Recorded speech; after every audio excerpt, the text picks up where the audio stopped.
welcome back to more of our life, beginnings and always.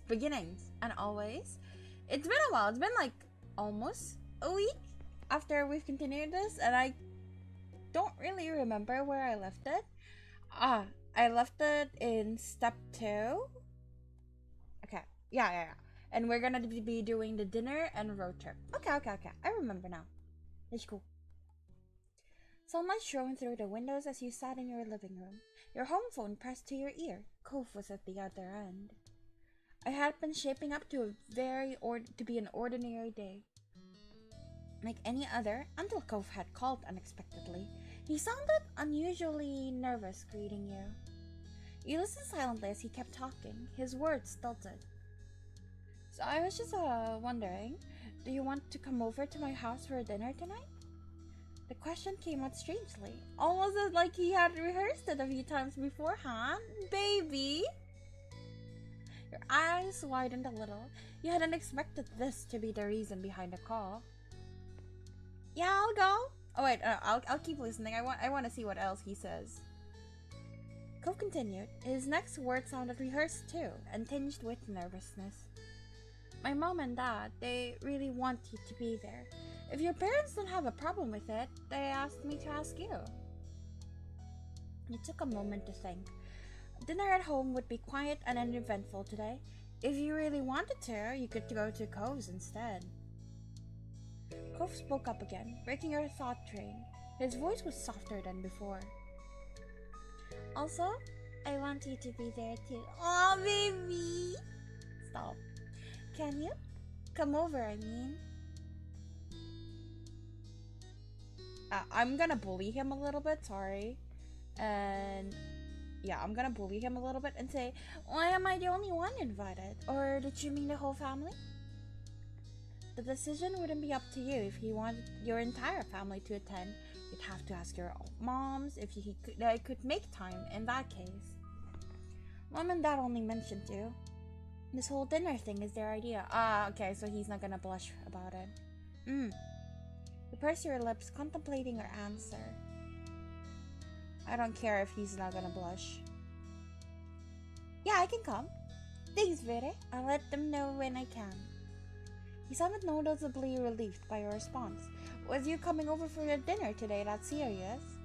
He spoke to you a little while longer to explain what time to come over and other details, then hung up. And that was that. For now, anyway. Soon enough, the sun dipped out of the sky and evening came. It was time for you to head to Cove's house. After letting Elizabeth know you were leaving, she didn't look far away from the TV, just grunted.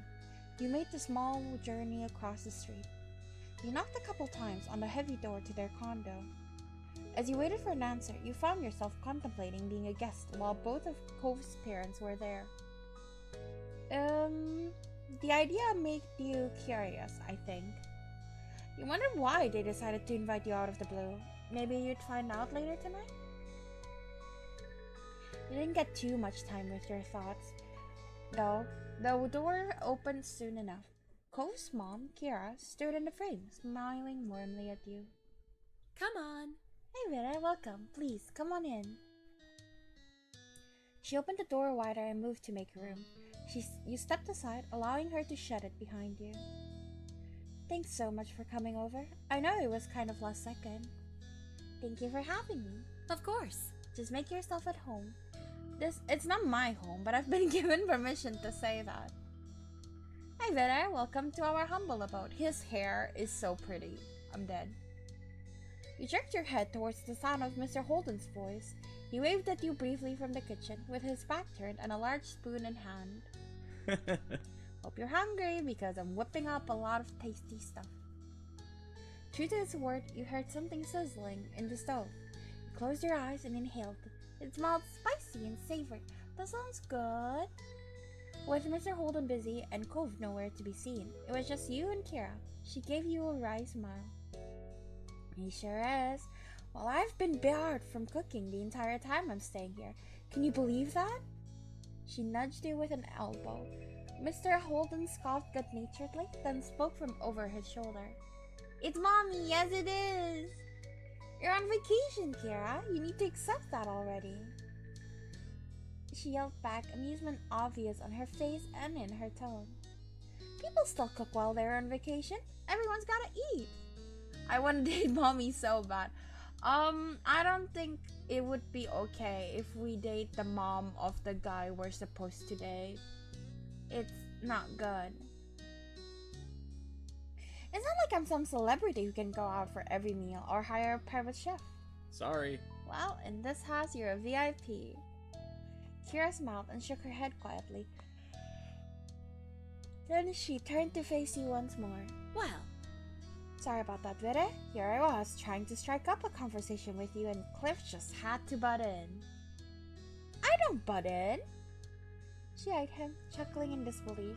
He wasn't exactly disproving her point with that. Kira leaned over to whisper to you. It's okay. He likes to be included. But since Clifford insisted on cooking all by himself, he'll have to wait. The two of us can chat. Her next question continued to be said in a hushed tone, just to be safe. so? How are you doing? Doing good? That's what I like to hear. She opened her mouth to say something more, but some lightly pounding footsteps caught your attention. You checked to see Cove emerge from the hall a few moments later. He might have heard all the commotion and left his room to see what was going on. Quickly took stock of the situation. Vire, you made it. Thanks for coming. Cove's voice was unnaturally loud, as if he thought you wouldn't be able to hear him from where you were, only a few feet away. Is he nervous? What a good boy. Hi, weirdo. Cove frowned at your playful greeting. Weirdo? Yeah, because you're being all weird. He huffed, but he didn't deny it, which meant that he knew he was acting off too. It was when you glanced away from Cove that you spotted his parents watching the two of you interact. Cove noticed their stares too, meeting them with narrowed eyes. What? What? Did you guys talk about me? So... Are we having dinner now? Not yet, bud. I'm still cooking. Alright, I'm gonna go back to my room. As he turned to leave, he bent his head to the side to face you. Coming? The question was quiet, but you heard it clearly. You smiled, pleased that he asked, and nodded in the affirmative. Cove turned fully and made his way down the hall. Have fun, you two. I'll call you when food's ready to go. With that, you followed after Cove. The two of you made your way down the hall. I feel like it would... Okay, if I'm close with someone, I feel like I would most definitely been to his room multiple times because I like hanging out in people's rooms instead of going outside. But I do want to see how he reacts if this was the first time I come into his room, because what if he blushes? I need to see that. Cove got to the door first, opening it and stepping aside. You joined him. There was a mat on the floor in front of the door. As you stepped over the threshold into his room, you felt the crunch of sand beneath your feet. Okay, is there anything... Okay, he is a bit shy. This is his room, he says. And then it's just awkward. It's Not just really. awkward. Let's sit on the bed with him. I guess. Okay. I mean... Okay. I see. It's nothing major. No, not this one. This one? This one. Yeah, it's a standard occurrence to go to his room. Cove got to the door first, opening it and stepping inside. You joined him. Oh, it's the same? There was a mat on the floor in front of the door. As you stepped over the threshold into his room, you felt the crunch of sand beneath your feet. The sensation was nothing new to you, of course. Cove constantly came back to his room covered in sand, not bothering to clean himself off at the front door, and got it all over his personal space. That's just how he was, a little bit of a mess. You hadn't heard Mr. Holden ever scold him for it, so not like your moms would if you had done it. You can sit wherever you want. Cove himself took a sit on the edge of his large bed, looking like the picture of comfort, and left you to the side. Fuck you on the bed. Cove smiled when you made yourself at home beside him. He grinned back. With the silence growing, your gaze began to drift. You stared at the bright fish swimming in the tank. There were a bunch of them, floating to and fro in the open space. They stood out starkly against the green aquarium plants. How long have you had those fish? I guess. My dad bought them for me not very long after I moved here. I guess it's been years now. Wow, that's a long time. You peered carefully into the tank. The fish looked to be doing well. You must take pretty good care of them. Most of them were small, but there was one especially big one. What are their names? I don't name them. Well, not really. You lifted an eyebrow at that. He continued the explanation sheepishly. I mean... Mostly, I just call them things based on what they look like. Squirt for a small one, tangerine for a really orange one, that sort of thing. I've had a lot of fish, and I'm not that good at coming up with names. Relatable. I personally don't name fishes. Who names fishes? You didn't have any pets, but you always had trouble naming your stuffed animals. Yes, or whatever else. It was such a hard choice. Oh, a couple of them have other types of names. He pointed to a small orangish red fish. It was minding its own business, away from the others. My dad named her Dreamcatcher, and the other one's Mark. Mom came up with that one. Cole smiled to himself, his eyes reflecting the glow from the tank. You let other people name your fish? It's nice. Yeah. They then turned to you, tilting his head to the side. There was a considering look on his face. Do you want to name one? Yeah! His smile grew a little at your enthusiasm. Cool! There's a few who don't have names right now, the newer ones. You can pick which one you want to name. He pointed each of the recent acquisitions out to you. The first was the smallest fish in the tank. It was completely orange and zipped all over the place, running laps around the others. The second was slightly bigger and red. Its tail was dotted with black spots, which almost resembled freckles. The last fish was the biggest one. Its multicolored scales rippled under the bright light of the tank as it slowly made its way across the vast expanse. You went with... Gonna save? The smallest fish. Cove only nodded at your answer, waiting on you to decide on a suitable name. You watched as the fish you chose closely. As you did, a name eventually came to you. Oh! Oh! Oh, that's where they're going with this. There's no green ones though, so I can't name it Cove, can I? Let me see. Cove laughed unreservedly at your choice. It was affectionate rather than insulting. What? You can't name it after me? Why not? Because I'm not gonna call my fish that. But you still said I could pick it. Cove shook his head with a bent smile. I'll call him Junior then. You can still call him Cove. Nope. Nope. No. What about Vere? No. Vere. Cove laughed unreservedly at your choice. Oh, it's the same. You can't name it after yourself, because you... Okay, that's boring. I'm going to name it what I wanted, because it's like an orange fish that likes to zip around, running all over the place, so it reminds me of the man I love in another game. Ado. Does it fit? It does! Haru Sagara! Yeah! With that, let's just do Haru actually. Haru Sagara is way too long.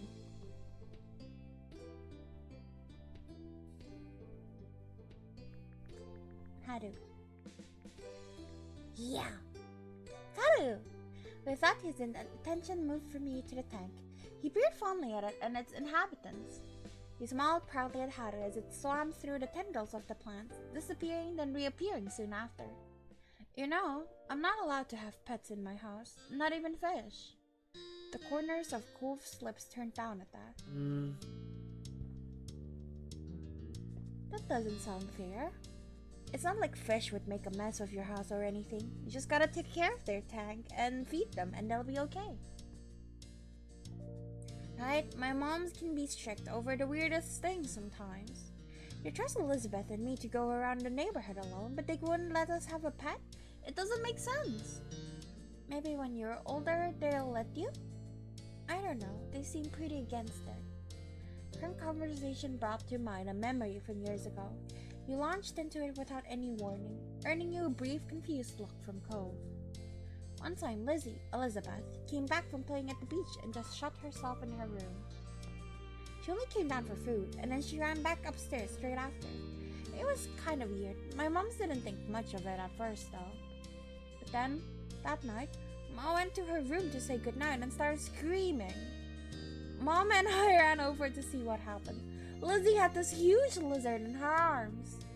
Cove's eyebrows rose at that, and he leaned forward in interest. Really? A lizard? Where did that come from? Elizabeth said she saw it half buried in the sand and didn't know what it was. Then she pulled it out and got the answer, so she brought it home. She hid the lizard in her room for most of the day because she wanted to keep it. Mom and Ma were not happy. They worried about putting it out during night, but she was going to have to let it go in the morning. Lizzie was really upset. She did bring it back to the beach eventually, but she wouldn't talk to anyone for days.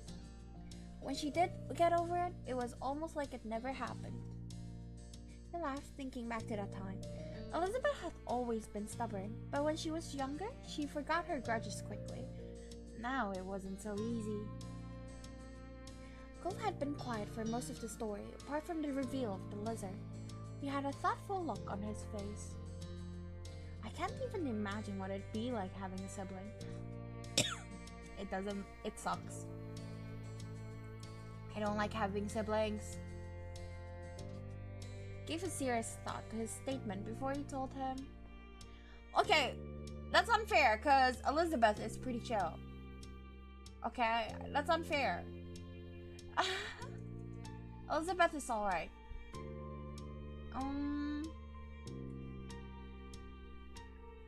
There are ups and downs, I guess. It's fun to have her there when she wants to be there, but now Elizabeth barely feels like hanging out with me. Cove pursed his lips at the words, considering them quietly for a while. Cool. That's interesting. I think your family is cool.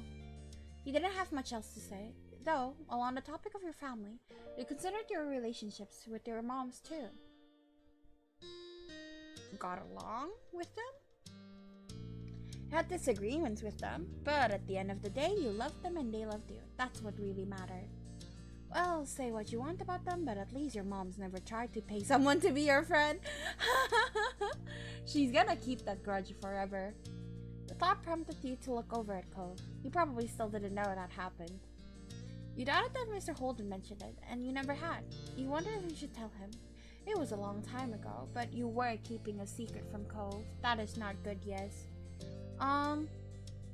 While I did promise to never tell Cove, to Mr. Holden, but at the same time, I do not like keeping secrets. So, especially it's a pretty big secret. And I really did just get the money because I got offered money. It's not because I was friends with him for the money. I just like money, you know? So, I'll tell him. You took a deep breath, steadying breath to prepare yourself for the conversation. Now you just had to figure out how to tell him.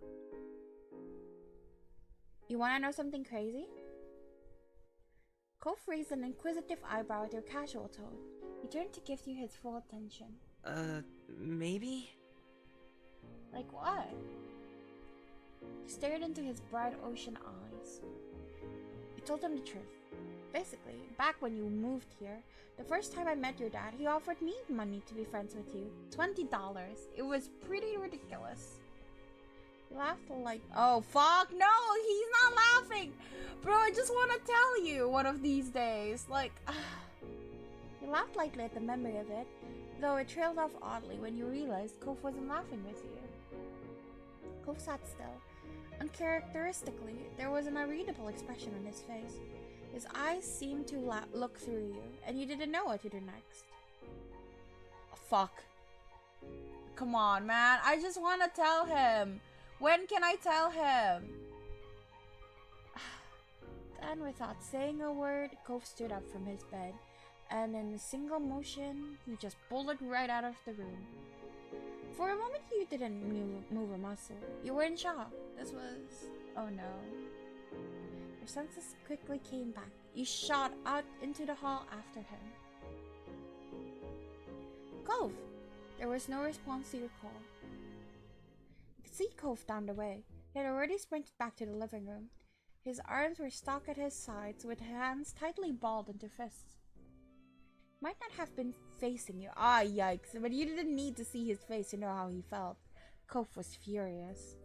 His parents were nearly finished setting the table. They greeted him, none the wiser of what was about to happen. Huh? Hey, what's up? When did you start running in the house? Are you that famished? We were able to catch up in full and stand near Cove. The parents' words didn't even register in his ears. Their child was wholly focused on another matter. He was practically shaking. Cove took one more step forward and glared up at his father's face. Yikes, dude, it's not that big of a deal. I did it because I got money from an adult. It's not that deep.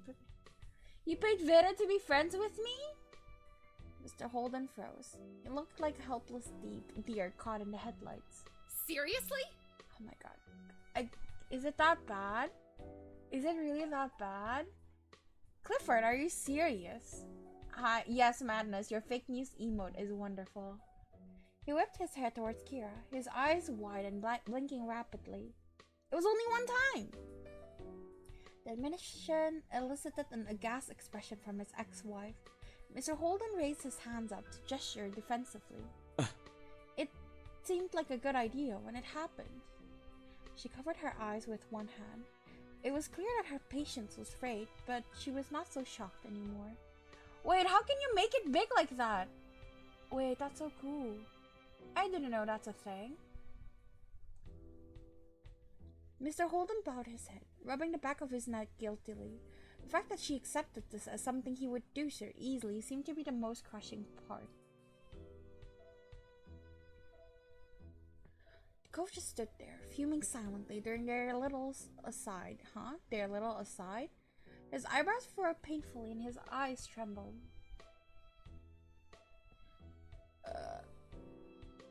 I feel bad for everyone. None of this was good at all.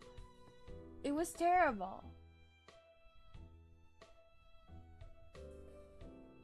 Finally, after what felt like an eternity, but must have only been a few minutes, the tense silence was broken by Cove. I don't want to stay here. That immediately caught your parents' attention. His parents' attention. They turned to him with twin expressions of worry. Hey, wait a minute, bud. You don't have to do that. It's alright. There's still your room. We'll stay out of your way, I promise. Where could you go at this time of day? It's almost 9. No! You can't stay with Vera. He stormed out of the house without waiting for another response. He jumped as the door slammed behind him. I'll follow. You didn't even take the time to say something to his stunned parents. You ran after Cove, shutting the door more softly behind you as you left. Yikes. Could you stop for a second? Bro, come on. You might as well have said nothing. Cove didn't look back, nor did he answer you. Cove stomped forward, going across the street without hesitance towards your house. It didn't take long to approach the front door. You had left it unlocked, so he yanked it open and went inside with you. By then, night fully came. The two of you stood tensely in the middle of your living room. The night hasn't really gone as you imagined it would. At least Elizabeth wasn't around, and your moms were out. You had no idea how you would have explained the situation to them, and you were sure Cove wouldn't have been up for that. Watched you from a distance. His expression wasn't hostile, but was not exactly welcoming either. What do you want to do now? Cove shifted so his back was to you, then he crossed his arms over his chest. Are you mad at me? To your surprise, he actually responded. What? No. It's okay. I wish I had known before, but I guess there's never really a good time to bring up something like that. Is it really that deep, guys? If you were 7 and some like your parents paid a kid to play with you one time? Like it's just one time. It's not like it's a continuous payment. So eventually they play with me because they like me. Is it that big of a deal? I've never had that situation happen to me. But is it really that deep? You're not the one who did anything. I took the money. Stone was clipped and insulting, though it was now fully clear that none of the negativity was towards you. And we're actually friends, aren't we? Besides, it's not like it worked. We only really became friends way later. Doesn't matter if you took it or not. Exactly! You nodded your head furiously at that. There was one thing you didn't want this revelation to do. It was weaken your relationship. Of course we're friends. Cove seemed to appreciate your reassurance. The furrow on his brow eased a little. Yeah, we are. I'm definitely not mad at you. I should thank you for not letting him get to you, and for telling me what happened. My dad never would have. He's always like that. He just does things. He doesn't ask or tell me about it or anything. Cove threw his arms out, his features twisted in frustration. Okay, I'm debating on whether we should just continue this fully and then like reload and see what happens if we don't say anything. Yeah. There already was the thing with my mom coming to stay with us for the summer out of nowhere, and that was supposed to be a surprise. And that was supposed to be a surprise I'd find out about. Who knows what other things he's done that I've never heard of? Does he even know how to think about what someone else might actually want? He's trying his best. He paused to take a panting breath, scowling. I'll continue to listen quietly. Uninterrupted by you, Cove went on with the spiel. I know he doesn't do stuff for himself. He does things because he wants to make people happy. Cove blinked rapidly, and you noticed tears gathering in his eyes. When he spoke again, his voice was heavy with emotion. But he just makes everything worse, and then he's really sorry, and it's like it's your fault for not being happy that he was at least trying. And what if all his plans and always being so pushy did change things? What things? Cole finally met your gaze, his bottom lip trembling. You realized then that he was referring to you and him. What if what he did made you stay away from me before we even got to know each other? His voice cracked as he forced himself to speak through the tears that began to fall in earnest. He did everything he could to say it, but the words were barely a whisper. Vere, aww, baby, baby, sweetheart, darling, honey, baby, aww. Vere, you were the best thing about coming here. Cove was honestly terrified over the idea that there was a chance the two of you might not have what you do. Aw, baby, honey, honey. Aduh.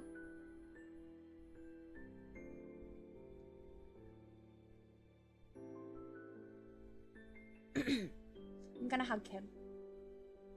Cove readily accepted the embrace. He wrapped his arms around you in return. The grip was firm. I wouldn't have let anything your dad or anyone else did mess things up. Oh, no. I'm really glad we got to be friends. I think that's the best. His features crumpled at your words. You couldn't tell exactly what his expression was, but it seems to be a mix between relief and sorrow. He sniffled. Me too. You remained like that for just a little while. Then he scrubbed his eyes with the back of one hand. His gaze turned away from you, growing distant. He's like that with my mom too. The anger he had begun to release bubbled back to the surface. Dad wants to make people happy, but he doesn't. Yikes, poor Dad. I get that. The words landed scathingly hard. You were certain they would crush Mr. Holden if he heard them. You'd never known much about his parents' relationship, but you thought you understood it a bit better now. You felt bad that things were so hard for Cove and his dad. Cove just looked at the ground. Lisa, hi! Welcome! As the two of you were stifled by the quiet, a thought came to your mind, abrupt and sudden. What does the fish have to do with anything? I had to give you love. I saw you online. You're so sweet, Risa. Thank you. Mama, mama, mama. I remember that day when it happened. We ran to the hills behind the house, and Mr. Holden waited for you to come back while my mom checked the park for you. That was when I met you for the first time, after he talked to me about you. Cove lifted his eyes just enough to see you. His head remained low. Can you please not do a public proposal in my chat, Madness? Cove lifted his eyes just enough to see you. His head remained low. I remember too. When we first moved to Sunset Bird, I felt like I lost my whole life. Maybe that's why he wanted to help you start a life here so much. His eyebrows scrunched up, and he seemed to be on the verge of tears once more. But I have my own dating sim now. Congrats, Risa! Now you just need more guys around you in order to have a full-fledged dating sim. I'd watch that. It was so obvious that Cove didn't want to think about his dad that way, but it was also hard not to right now. Must be conflicted over where to go from here.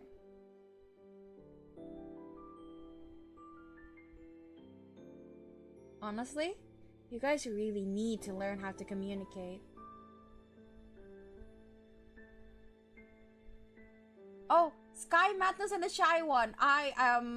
I don't know how Sky is, so wait, no, Sky teases you. So I would absolutely want to see how you act with the Shy One. Cole frowned thoughtfully. You didn't say anything, but you had a feeling he was taking what you said into consideration. I'm going back home. His face was set in determination. There was no way you could tell him to do anything else, even if you wanted to, so you only nodded. I'm sorry. Thanks, Vere. I'm sorry about all this. Can I come with you? Yeah? Why wouldn't you go? You smiled lightly. Just checking. Cove nodded and headed outside. You followed behind him. Once again, the two of you made your way across the street towards his house. You didn't pause at the door. You just opened it wide and went in. Cove's parents were sitting at the table, their heads bowed in silence between them. They snapped over at the sound of the door, relieved to see Cove return. Mr. Holden stood up so suddenly his chair squealed across the floor. Cove? Aww. Kira got out of her chair as well, but less dramatically. How are you feeling, baby? I wanted to talk with you. His parents looked over at him, their features soft. Cove instead snuck a glance at you. I'm glad I could be there for him. You stared back solidly, hoping you could convey your support with your eyes. Must have worked, because Cove stood up a bit straighter. Cove then fully faced his parents. Mr. Holden stepped forward cautiously, his expression twisting in dismay. I am so sorry. I should never have done something so stupid. It's okay. It really isn't. That was a boneheaded move if there ever was one. I was bribing an actual child, one I had never even met before that day. Cove almost cracked a smile, though he quickly regained his composure. Then it isn't, but I want things to be okay anyway. I'm sorry. Kira placed a hand on Mr. Holden's shoulder. Your dad doesn't believe there's something wrong with you, or that you can't make your own friends. He can explain. I know. I know why Dad did it. He wanted me to be happy, that's all. He didn't think it would be like this. It was an accident. Kira sighed heavily. A sad smile appeared on her lips. You're very grown up, Cove. Mr. Holden brought his hands up against his forehead and began to pace around the room. He didn't seem to know what to do with himself. He turned back to face Cove and Kira. He looked more solemn than you had ever seen him. Why is my mic stuttering like that? Wait.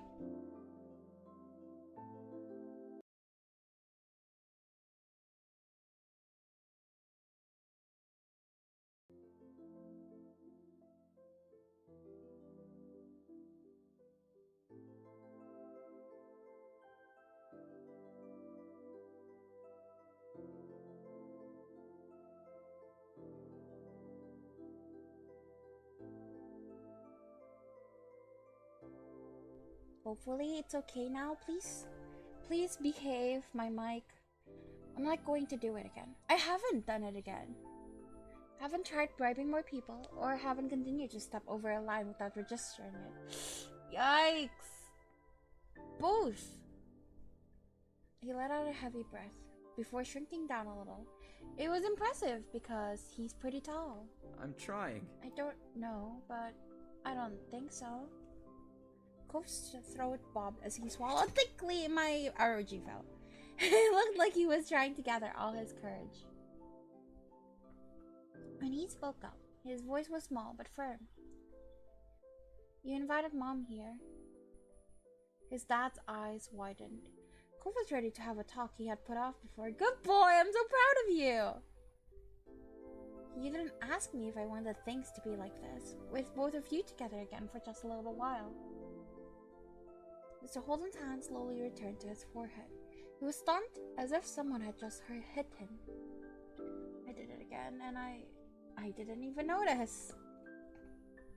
What's wrong with me? Why can't I just do something right? Poor baby. At least Cove seemed relieved that he was able to say what he felt. He knew just how long he had been holding that in. I was quiet for a long stretch. Mr. Holden had sat down in a chair, his shoulders drooped and his head in his hands. He looked to Cove. He watched his dad and how genuinely he was struggling with what he had been told. Cove glanced down at the ground, then looked back to his dad. I'm not angry anymore. Slowly, Mr. Holden met his son's eyes. I can try to talk to you about things and what I feel about stuff. I stopped saying that to you since everything happened. I didn't want to talk to you, but you won't have to guess if you know.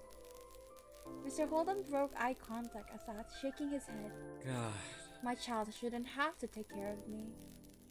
You shouldn't have to make up for my shortcomings, Cove. I can fix things. I can still change. A dad who can change? Honestly, after the stories I've been told from some of my friends, he's like such a good dad despite his faults. Why is my mic... Okay. Is it behaving? No, it's still buzzing. What? Go, go, go, go, go, go.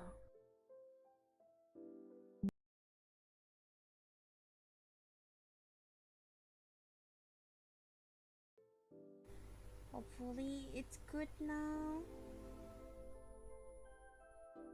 After having something of an outburst, Mr. Holden turned his face away and spoke more guardedly. Besides, I'm used to that already. I might not get it right, but not a damn thing would happen in what's left of this family where I wasn't making the effort. It's always me. What's one more thing to manage? Dad? I see. You're right, Cliff. I know. But I don't think Cove wants to take care of you. He just wants to understand. And he wants his dad to understand too. That's what matters, isn't it? It was still as Mr. Holden digested what Kira said. He stared down at his empty hands, held out in front of him. When he looked at Cove again, tiny tears glimmered in the corners of his eyes. Got up and crossed the room to his son. Cove didn't move or look away as he approached.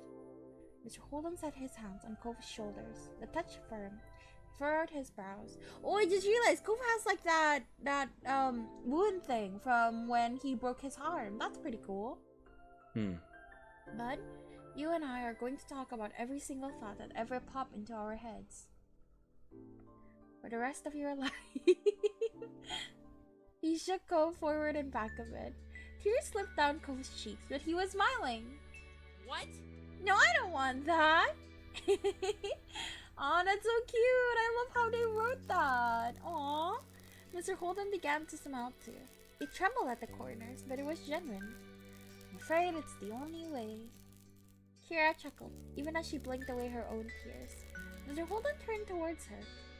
You'd better not be thinking you can get away from this, Kira. The same is going to be applied to you. Have a great stream. Thank you. Thank you, Risa. See you next time. Have a good night. Why is my mic breaking again? I am going insane.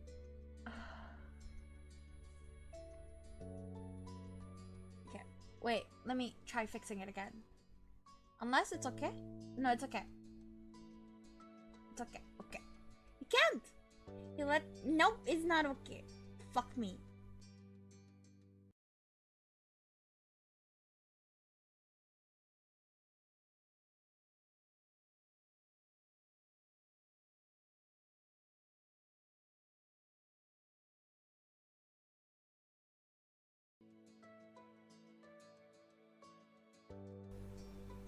Okay, maybe this? Please? Okay, he let go of Cove with one hand while he placed his other arm around Cove's shoulders. Then he faced Kira. Absolutely. Oh, yes, I can. Continued to talk as he walked in her direction, bringing Cove along with him. Oh, look at them! Babies! Then father and son were standing in front of her. Mr. Holden put his other arm around her. Now he had both of them in his arms. If you think the ideas that I actually go with are bad, you two are going to be amazed by the thoughts I decide against all on my own. Aww. Kira jokingly cringed at the concept. Cove smiled tearfully up at his parents. Thanks, Dad. I'm so glad. Thank you, son. But hey, you know what I'm thinking now? Cove, wiping his face with the back of his hand, shook his head. God, no. You're an incomprehensible maniac. Mr. Holden laughed, not disputing her words. I'm thinking we should eat that dinner I painstakingly made. It's salvageable, just gotta heat it back up. Kira sighed in exaggerated relief. Can do. That we can manage, right, Cove? Yeah. Great, we're making progress already. Well... Though I don't even know how I'm going to start making this up to Vere. Carrying that secret for all this time has been quite the burden to bear. $20 is not nearly enough for all the hullabaloo. Hullabaloo? Hullabaloo? I don't know. I'm sure you'll come up with something. Well, I or we will work on it. Okay. Cove tucked his head and spoke towards you. There was a tiny smile on his face. Do you want to stay for dinner still? You bet! I was promised a meal. Mr. Holden finally let go of his family. Kira patted him on the back with a content sigh. You're very good boys. I'm so lucky. Cove shyly rubbed his arms, while Mr. Holden nervously rubbed his neck. Neither could make eye contact out of bashfulness. In that moment, they really did seem like father and son. Oh, they're so cute. Why are they so cute? Cove's family was nice, you thought to yourself. We're glad that you got to come over. That's so cute! I love that! Okay, we're not reloading. However, I do want to know what happens if I just don't tell him. Not that one. Was it this one? No. This one? You didn't tell him. Secrets were meant to be kept. Mr. Holden told you not to tell anyone, especially not Cove. You didn't want to break his trust. Time passed, but you really didn't notice. The two of you were busy, making plans for the rest of the summer and chatting about your respective days. Eventually, you heard a muffled holler from a different part of the house. You and Cove raised your heads in unison. Oh. It's time for dinner. Cove watched the firmly shut door he had been locked behind for most of the night, but he didn't make a move to get up from the bed. Couldn't see his face, so you didn't know what expression he was wearing. I'm glad you can. Aw, he's just a sweet little guy. Cove peeked back at you from the side. It's been awkward. Really? I couldn't tell. You were being sarcastic, of course. It was obvious that he felt weird around his parents generally, and especially lately. Cove said nothing and remained sat where he was. Now would be a good time as any to ask him why his parents so suddenly wanted you to come over. Is there a reason why they wanted me to come over tonight? It hasn't been awkward for just me. Sometimes it gets like this when no one else is around. But now you're here. Huh, I hadn't considered that. Thought it sorta made sense in a way. There was another shout from outside, too muffled to actually know the words, but you could imagine what they were. Let's go. Cove finally got up, lumbering away with his shoulders sagged. You follow after him. Together, the two of you make your way back. Let me just see if there's anything interesting. Yeah. They cooked. Thanks. And then thank you for inviting me. Alright. They're eating. There's lots of sides. I just nom nom nom. It's Mexican food. Thanks. They're just talking Huh? about cooking. He's good at cooking. Hey. Don't worry about that. Everything looks great. How's it going? Okay, how's it going? I can't answer that. I'll mention how things are. It's been good. Fantastic. Moms are great. They got desserts last week. Nice work. Let's talk about my hobbies. Yeah. Thanks. They just talk a lot. I ate until I'm satisfied. What? Eh?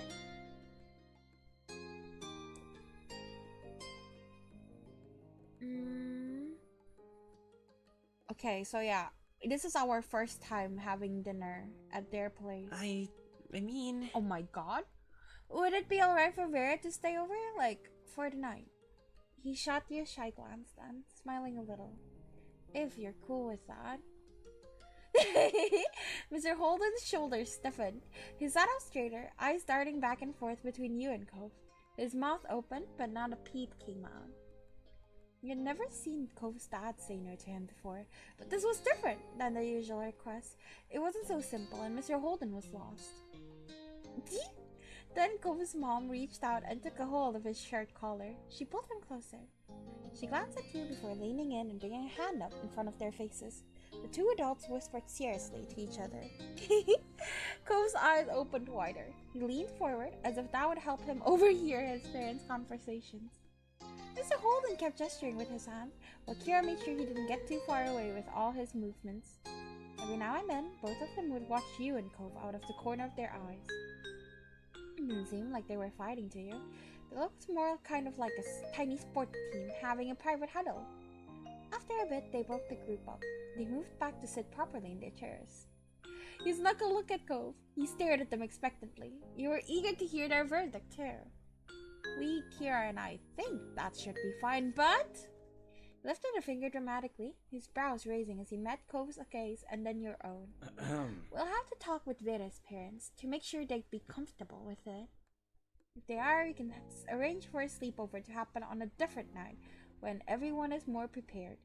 If Vera's folks don't like the idea, there's nothing we can do.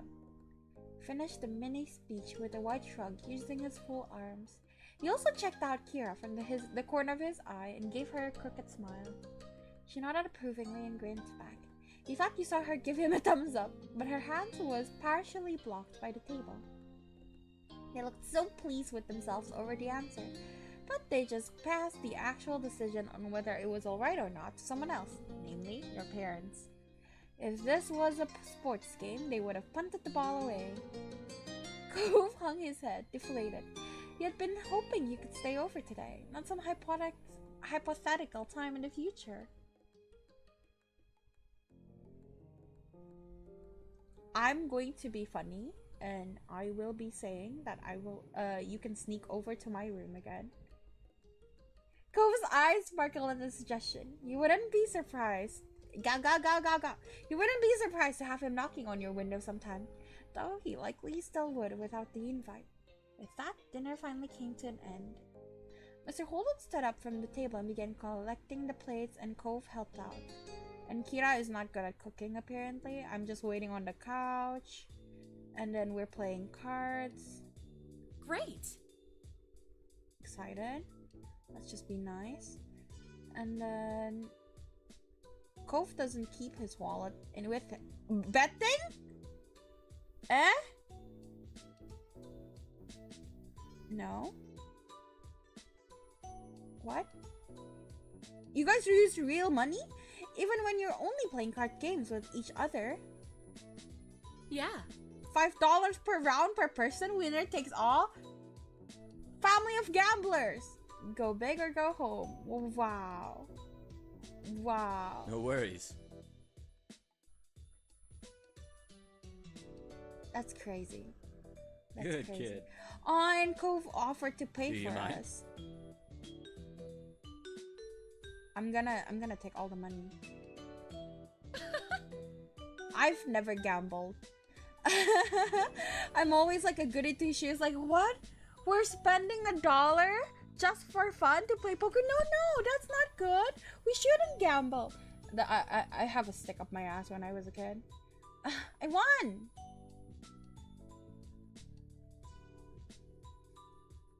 You must regret paying Vera's way in now, huh? No way. Farah might be beating me, but she's also beating you two. That's crazy. Okay, so yeah, we ended up just gambling with his family. While I greatly enjoy that, very, very greatly enjoy that, I really do think we should tell Cove about the thing with his dad, because it's the right thing to do, and I feel like that means he would have better communication with his family in the future. So I should prioritize his happiness over me gambling and winning. That's what I think, which is kind of a shame that I have to be the bigger person, but I will accept this L. So yes, let's reload. I like how it can become vastly different depending on what choice you make, though. That's pretty cool. Yeah, I'm gonna drink and then we're gonna do the road trip. And actually, I'm gonna go to the toilet, so be right back.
Alright, I'm back.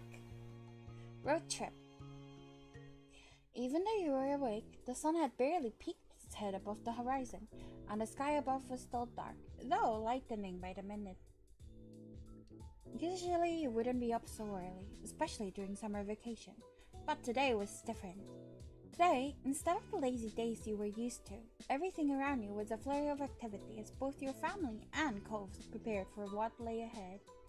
Because, parked in the street just outside your house was a massive RV camper, so big you couldn't even see Cove's house behind it. His parents had rented the RV for a few days to take him on a short road trip to see the Redwood National Park. He glanced at Cove, who was standing nearby taking in the scene in front of him. The prospect of the trip had to be a mixed bag for him, but it was only 3 days, so it seemed like he was dealing with it the best he could. Especially now that you and your family were joining them. You weren't sure how exactly it had happened.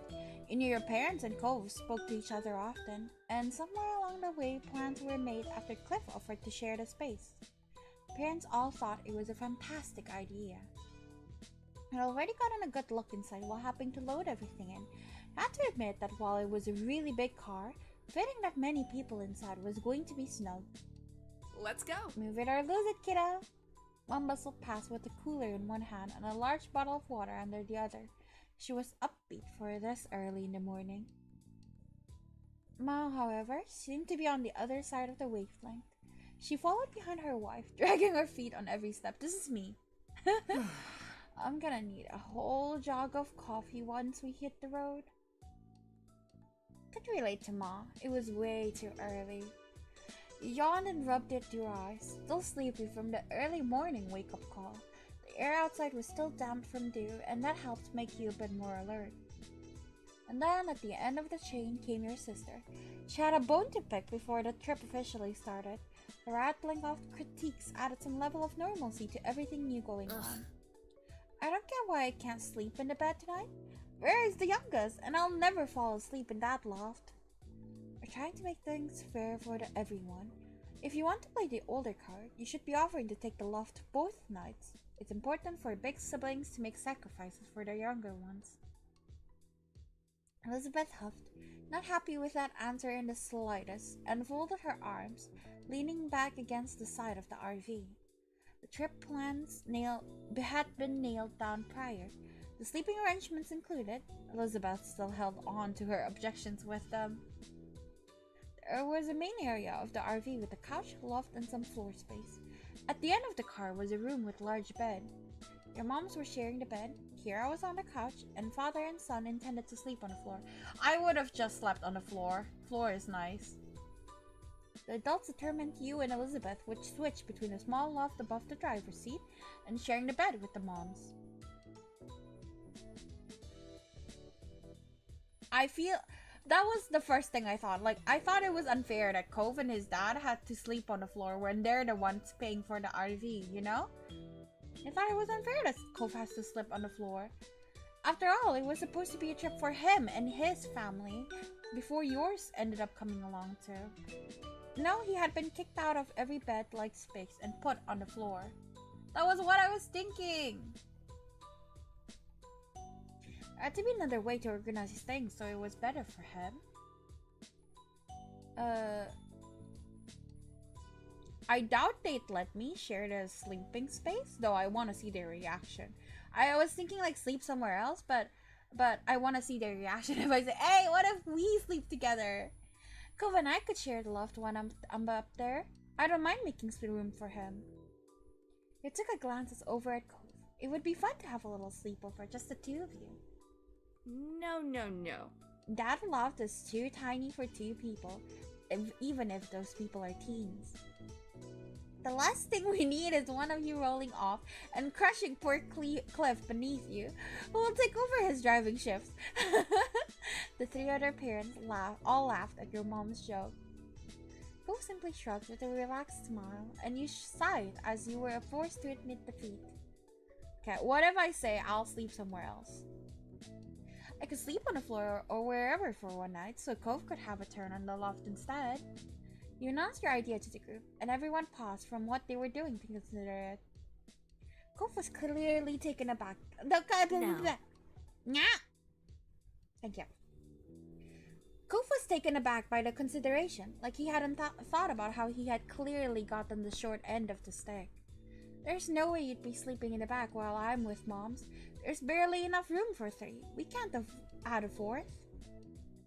Then Sorry. I can be on the floor for a night, and he'll be on the floor for one night when Elizabeth is in the loft. No can do, Vera. Sorry. The three of us all together down there is bonding time. Cliff put one arm around Kira's shoulder and the other around Cove, dragging them both into him. They smiled at his little show. That's cute.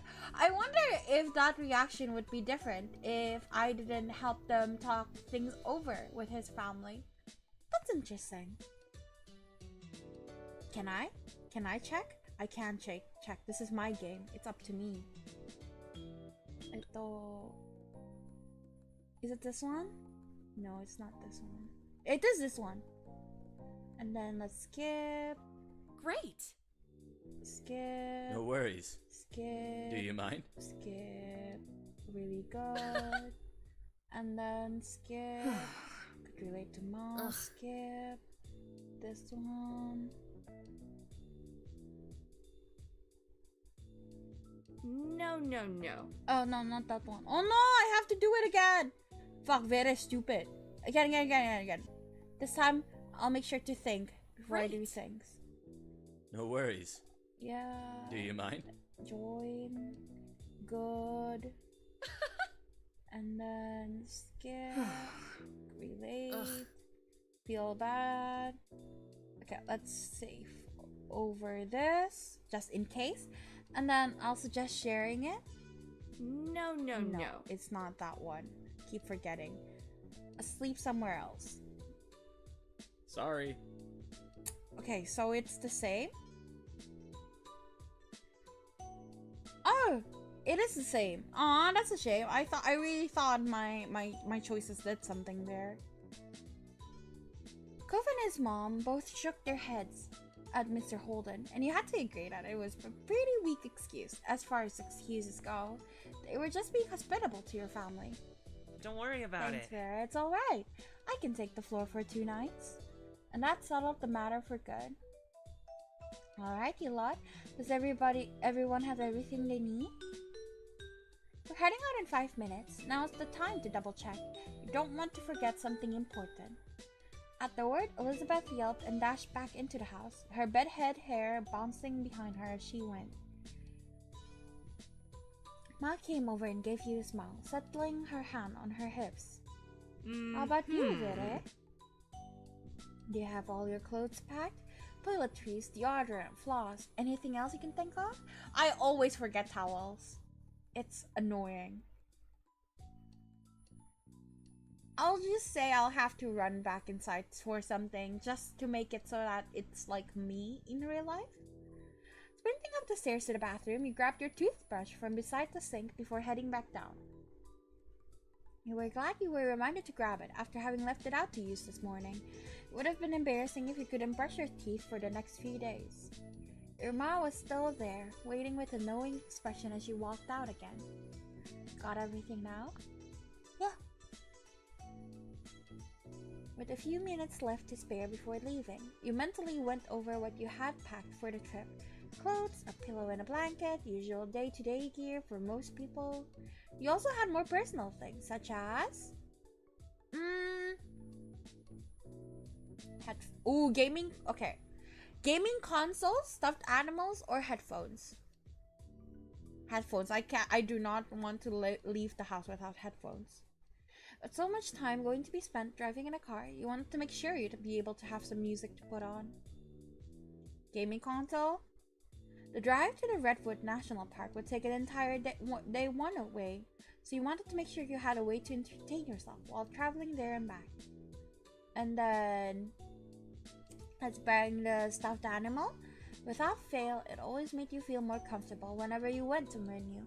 I actually would love to bring my stuffed animals outside, but like, I'm a clean freak, and if I don't wash my stuffed animals when I go home, I will go insane. And washing it is so annoying. Because all my stuffed animals are like super plush, so it's really hard to squeeze the water out. It was like taking a little piece of home away with you. I usually bring pencils and paper too. You had to be prepared in case you saw something to sketch at the park, or if you had to write anything down, or if you needed to pass time just doodling. Things to read is good. Pack one of your old favorites and a new one you had never tried before. You knew you would have plenty of time for them on such a long drive. Should I just bring everything? Yeah. Camera. It was just a little pocket camera you had gotten from your mom's, but you couldn't miss the opportunity to take some new snaps. A ball? It was fun to break out a ball to play around with in the field behind your house, so you thought everyone might enjoy having something to do while at the park. And makeup. Kind of dreaded the idea of trying to apply it nicely while in a cramped RV, but it was something you wanted to keep on hand. That was everything. Hey, let me take that for you, Vere. Stow it in the RV. There's a few spots left it'll fit. You let Kira take your bag and gave her a grateful smile. With nothing left to do, you watch the others getting ready for the trip. Kira and Cliff seemed to have the most energy of anyone. They were finishing packing the suitcases away while your moms had gone to lock up the house. They high-fived whenever another one got crammed into the storage compartments of the vehicle. Even though your own parents were more low-key than Cove's, you could tell they were both excited for the trip. It had been a while since your family had been away somewhere together. Elizabeth skipped towards the RV, a bag slung over her shoulder, and you were surprised to see she seemed much more optimistic about the whole ordeal now. Usually she wasn't one to exit the confines of her own room, unless it was for TV or food, or to leave her family behind to be with friends. Me? You would have thought 3 days packed in an RV with 6 others would be too much for her, but it was a nice surprise. You suppose any vacation was better than no vacation in her mind. Cove had been pretty quiet so far, and more than anything, seemed to be overwhelmed by the situation. I would be very curious about the RV. I really like RVs. You had never stayed overnight in one before. I wanted to know what it would be like. Soon the miscellaneous remaining tasks had all been wrapped up. Everyone piled into the RV. It was officially time for the trip to start. And it did! Cliff took the first shift driving. He cautiously navigated the massive car out of the narrow neighborhood streets. It was touch and go for the first part of the journey. Your moms and Kira were all huddled at the front, trying to get a view of how much space they had on each side. There was a sense of relief when the first long leg of the trip was hit, and the RV would need to go down one stretch of highway for miles. The mom group cleared out the driver's seats area, leaving Cove sat to it, taking more comfortable seats around the main cabin. Felt like you could finally relax now too. Time slipped by as morning faded away. Before you realized that, the engine of the RV came to a stop, but only halted for a few moments as Cliff climbed out of the driver's seat and Mom took over. Mom was sitting shotgun, giving Mom a quick tutorial on the controls, as it was her first time driving anything this large. Cliff groaned as he headed towards the rest of you, stretching his arms above his head and loosening up his muscles. We're making good progress. Yeah, maybe you should just take a nap in the back for a while. That was a long haul you just did, and I know you're on less sleep than usual. Cliff waved a hand, the trademark grin of his slipping into place. Nah. I don't need sleep. I still got a few miles in the old tank. He flexed an arm, showing off his muscles to drive the point about how resilient he was home, and Kira rolled her eyes in amusement. Dad, everybody has to sleep. Cove shook his head at the tough guy act. No, Cliff simply chuckled and ruffled his son's hair. So? Are you going to be driving again anytime soon, Mr. Holman? I want to know so I can prepare. Did anyone pack some rope? I might need it. There's no seatbelt up here. Elizabeth called down from where she was lounging in the loft above the driving compartment. She was lying on her back, her hair falling over the side and swinging around as the RV started up again and took off down the road. A bag of potato chips was balanced on Elizabeth's stomach, and she tossed a couple in her mouth right as Cliff held a hand to his chest, pretending to be offended by the remark. Kira laughed lightheartedly. Don't worry about that. Lucky for all of us, we have enough adults to cover the shifts today. You won't be driving again until tomorrow.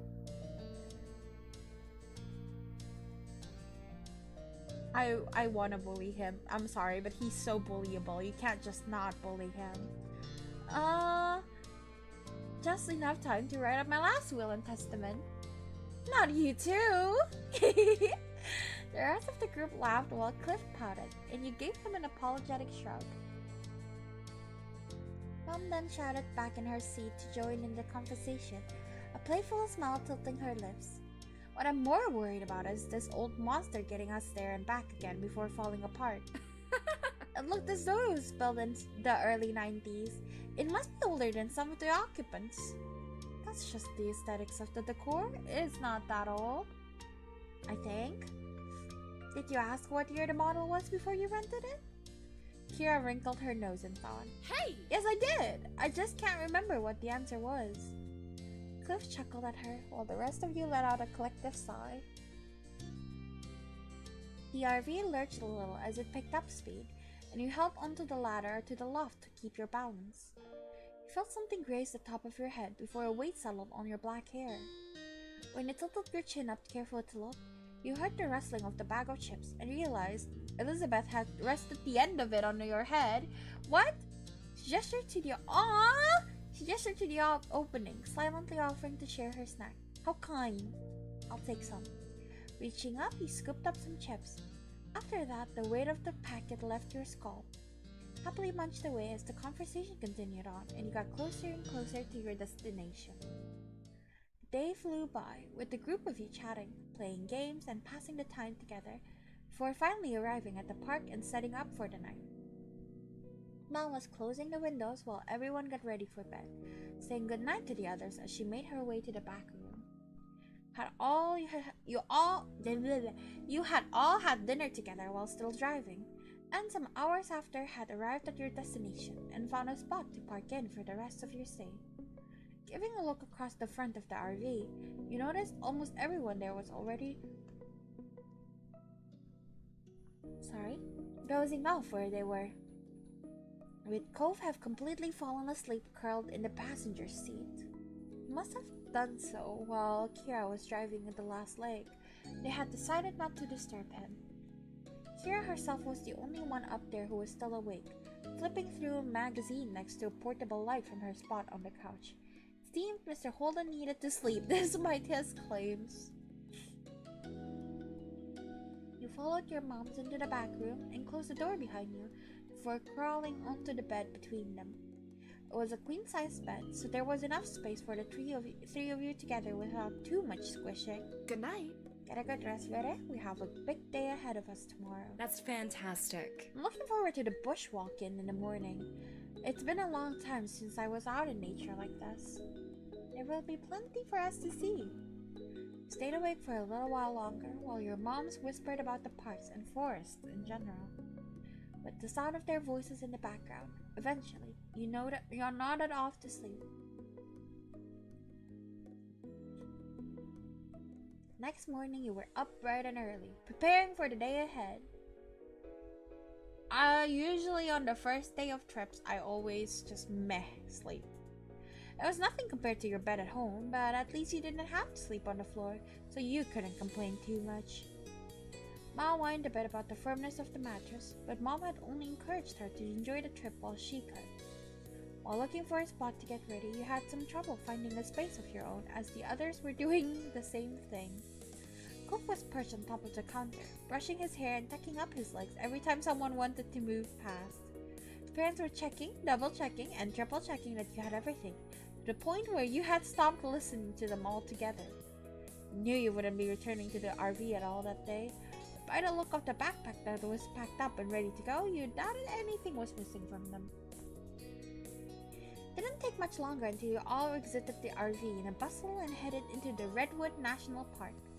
Wow. Cute! Cove had his head tilted up towards the canopy of trees, his eyes wide as he took in the massive trunks on either side of you. You knew that the redwood trees here were often considered the tallest trees on Earth, but you weren't prepared for how huge they would be in person. Come on. Smile, you two! It spun just in time for Kira to snap a picture of you and Cove together, before she pointed her camera at Cliff, trying to get a shot despite his weak protest that she should just enjoy the moment. Parents were walking behind the group a little, with Mom telling Miles on information she had read about the park in a brochure. Mom listened happily while looking around and taking in the sights, every now and then asking a question or making a joke about something Mom had said.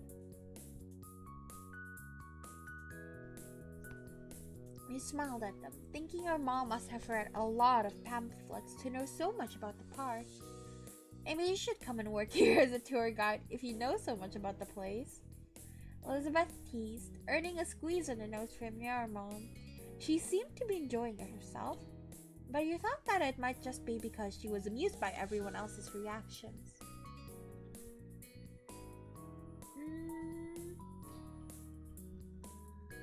I'll be in a good mood. The air was fresh and clean, and it was nice to be outdoors with the people you loved most. That was cute. You were certain that this was only the beginning of what would be a great day. Adolph has decided that on some casual nature walks, rather than any serious hiking, and you strolled along at your own pace, taking in the scenery. Elizabeth sped up a little, smirking at Cove as she fell in between the two of you, and immediately you could tell by her expression she was gonna say something taunting. I can't believe our families are actually going on vacations together. She threw her arms out, speaking with a genuine sense of bewilderment. I would have joked about something like this happening, but now I'm not sure I want to give them any more ideas. Cove smiled at her, even if it was a little awkwardly, and continued walking along. Just watch. Next year they'll be talking about their next new amazing idea. She pulled down a fake voice deeper than her own. We should just sell both our houses and move in together. Think of how much we'd save on a mortgage. It was clear that Elizabeth was being sarcastic. Cove simply shook his head, not really bothered by her. You suppose he was used to it by this point.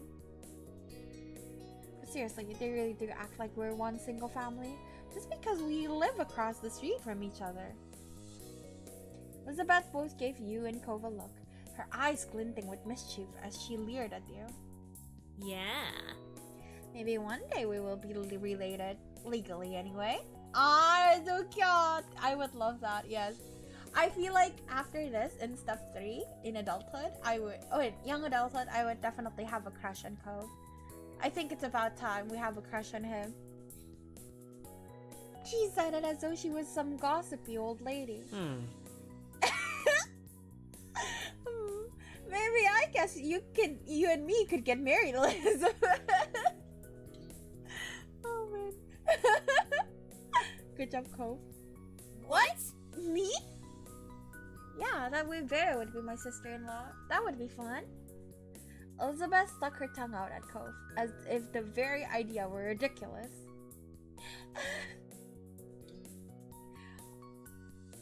Man, I can't say, yeah, you should totally marry Elizabeth. I can't say that. I wanna say, yeah, marry Elizabeth and double down. Boom. I'll marry you, Cove.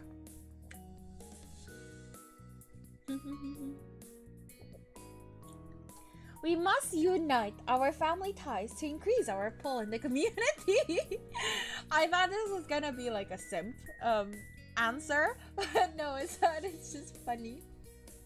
A political marriage? It might be alright with you. Then it's an agreement. Sure. Okay.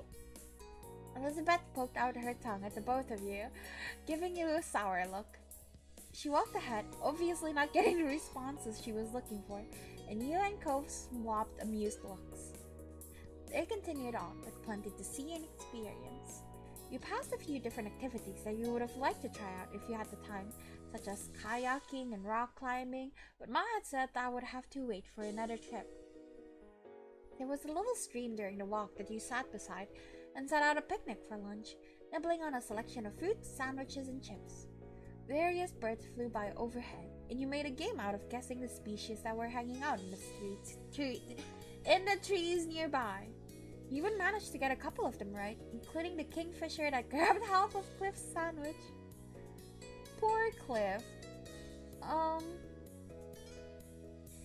would think the long trip wasn't worth only one day. I feel like that's a bit of a shame. But I'm glad we did this. Let's focus on the nice things instead of the negativity. It was definitely a special experience, and one you would remember for a long time to come. You smiled to yourself, committing the sights and sounds to memory. Your group made it back to camp just as the sun was setting in the sky, and the stars were appearing one by one. Everyone had enjoyed different parts of it most. You traded stories of what you thought while you were eating dinner, then afterwards you pitched in to help clean up. You, along with Elizabeth and Cove, got to head back to the RV early and spend time together, while the parents stayed outside longer.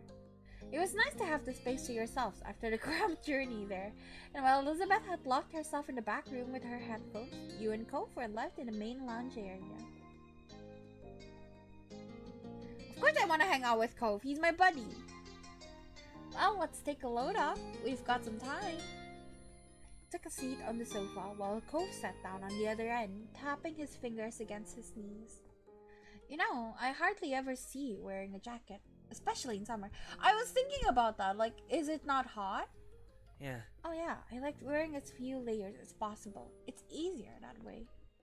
I'd rather be cold than extra hot, and it's kind of a pain to carry extra clothes around. My parents made me bring this jacket. I love layers. I love my jacket. There's something about a lot of layers that make me feel all snug and comfortable. Yes, I sleep in my jacket. Cove smiled lightly as you and nodded. I've noticed. You asked him what he liked to see others wear. I'm interested. So what types of clothes and accessories do you like to see on somebody other than you? Cove's eyes widened at the question, and his defensive reply seemed to slip out before he had the chance to have a proper think about it. Uh-huh? What's that, babe? Nothing. That was funny. A snort of laughter escaped you, and even though Cove's face flushed red, could see the hint of a smile on his lips too. Come on. That's not what I meant. I don't know what you mean, but the way you're answering makes it look like you're guilty. Compose yourself and sat up straighter, all traces of laughter disappearing from your face. Answer with what you do mean then. Isn't there anything at all you think looks good when you see it on someone?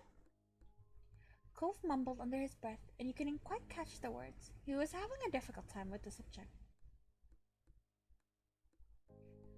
I swear I won't make fun of you. Last try. That's not really it. Cove seemed pretty grumpy about your statement, but you weren't ready to give up so easily. Please? Cove sighed and looked down at his lap, where he was fidgeting with his hands, still reluctant to give an answer. I don't know. Okay. You made an unimpressed sound about how this was going. Are you sure?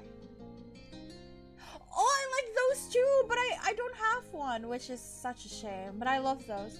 Fine, I guess. I kind of like ankle bracelets. Ankle bracelets? Yeah, everyone can wear a pretty bracelet. Wrist ones are cool too, but they're pretty normal. There is something fun or flirty about ankle bracelets. I like ankle bracelets! They're so cute! I mean... It's more special, or something. I don't know how to explain it. Cove brushed his knuckles against his cheek awkwardly, seemingly unsure about where to go from here. I like them too! Ah, should I? Wait, no. Wait. This is important. I want to. I mean. So you think they're sexy? What? No, I can't believe you even used that word to describe it. Cove had been absolutely scandalized by your statement, and you could only laugh. When he said nothing else, you took a moment to gather your own thoughts.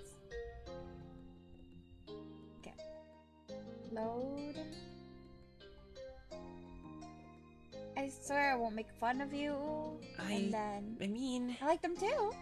Cove smiled at you, happy to hear he wasn't the only one who felt that way. I really think they're super cute. When he said nothing else, you took a moment to gather your own thoughts. Maybe you wouldn't wear them so often. That's so mean. I really want one. Like, regardless of Cove, I really want one. You had seen some good ones in the shops in town. You tried to remember to check it out more closely the next time you were there. Cove looked away again, feeling awkward about this. Gave him an understanding look, and soon enough he was smiling like normal again. Alright. Well, now you have to answer too. What do you like for another person? This is important. Okay. If I answer blue eyes, will he blush? Cove chuckled as though you said something highly amusing. Good luck. I hope you find someone. Boo. Pretty hair? Cove chuckled as though you said, wow. Okay, it's all the same then? Honestly, muscles. It's like it has to be toned though. I don't like bulging muscles. I like them when they're pretty. I like it when they're proportional. Like I want to draw the muscles, not big steroid muscles, you know? Like I like them because I'm an artist, I swear. With that, the topic abruptly dropped off. Cove officially had no more to say on it. The parents all arrived soon after, each of them climbing into the RV and finding some place to sit down and rest their legs. Elizabeth, having heard the commotion, came out from the room for the first time since arriving and joined you all. Spent the evening chatting and playing a few games, enjoying the last evening of the trip together. Bedtime arrived within the blink of an eye. As the group hunkered down for the night, your mom did a final round to be sure nothing had been left behind. She had explained that Cliff was going to start driving early in the morning like on the first day, but would be letting everyone else in the group sleep. There wouldn't be a need for all of them to get out. Now was the time to check you hadn't left anything outside. You, as well as everyone else, were confident you had it all packed up inside the RV, which meant it was time to get some rest before their journey home tomorrow. Your moms and Elizabeth said goodnight, heading to the back room while you climbed up the loft. Cove and his family got situated below in the previously set arrangement. You tried to get comfortable as a million thoughts were running through your mind.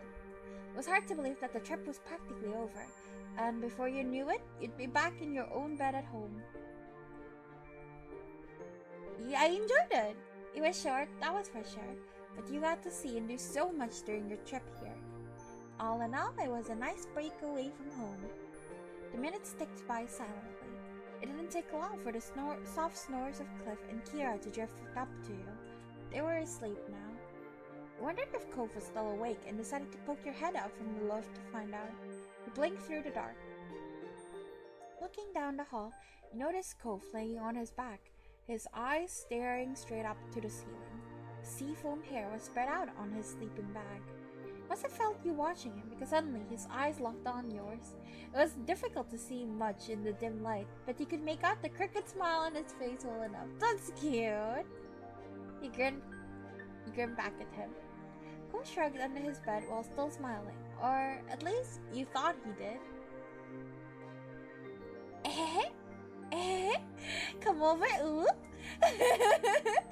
Cove looked unsure about it, but you were happy to see him slowly start to sit up anyway. The sleeping bag rustled as he moved, though he tried to go slow, froze up like a deer in headlights every time he made a sound, watching his parents for any sign of movement. Eventually, he managed to maneuver around his sleeping dad and make it to the ladder, standing on the bottom rung where he looked up at you and whispered, "What?"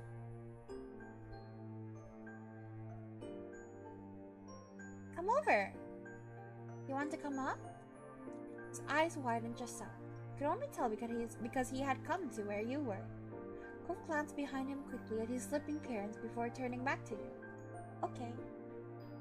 He broke out into a grin and scooched back as far as he could, making space for Cove to crawl in. It was very tall, so it wasn't a great fit for him, but he managed to squeeze himself in. You understood how that felt, and with the two of you in the loft together, there was barely any room to move. "Oh my god, okay, hello." You laid down next to each other on your sides, face to face, got under the blanket a bit.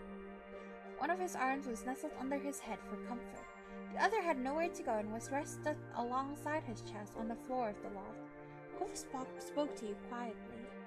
"So, what am I doing here?" "I thought we could hang out?" Cove's eyebrows dipped. You probably thought you had something more important than that going on. It isn't that big of a deal for us both to be in the loft, right? "Yeah, it's not some huge things. We've shared 1,000,000 times by now, and usually they're the ones encouraging us." Cove gestured in the direction of the parents, and you nodded in agreement. That always tried to put you and Cove together, ever since you were little. I wonder how much trouble we'll be in if we get caught. It wouldn't be nearly as much as we would have if my moms found out you snuck into my room for the night at the start of summer. Don't say that out loud when when the people are around, even if they're asleep, someone might hear. What the fuck?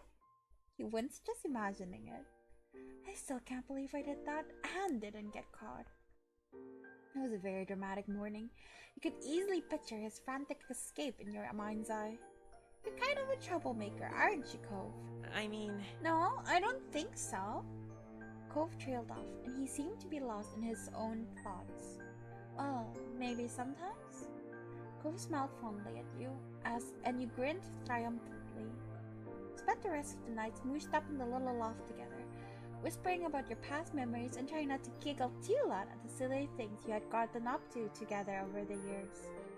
Eventually, the chatting trailed off, and when you noticed Cove had drifted off to sleep, you followed soon after. When you woke up the next morning, it was to the rumble of the RV as it traveled the long journey home.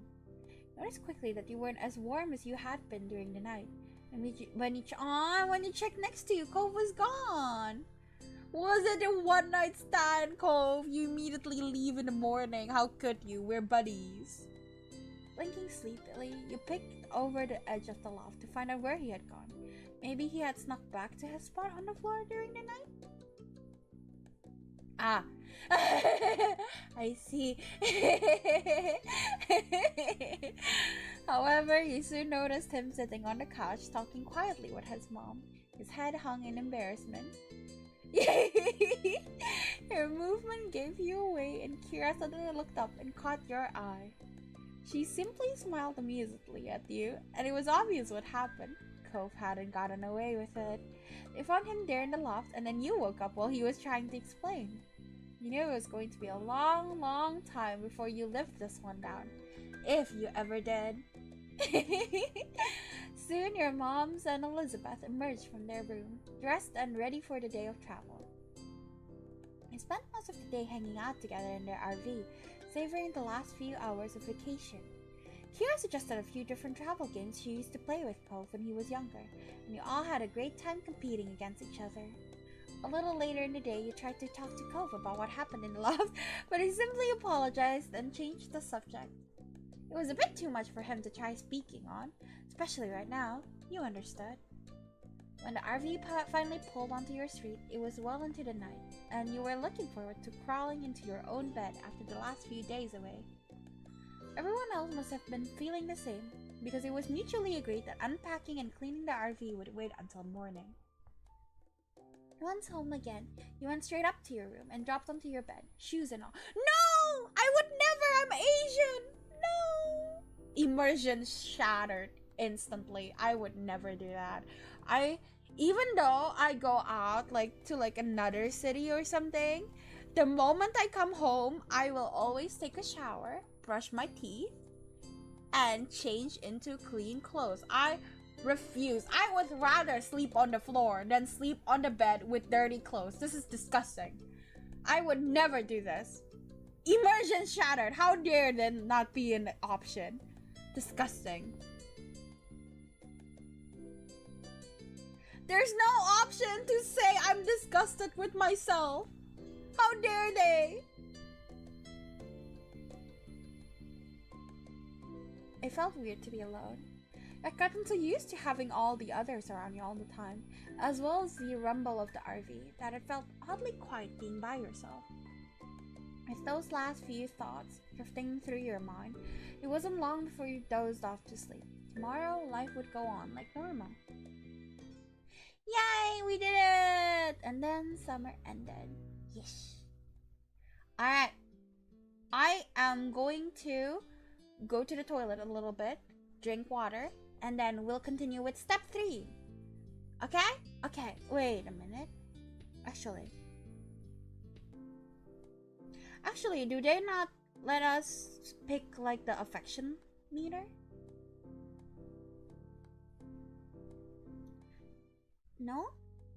I can't? I can't pick the affection meter? Okay, never mind. I'll be right back.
Alright, thank you for waiting.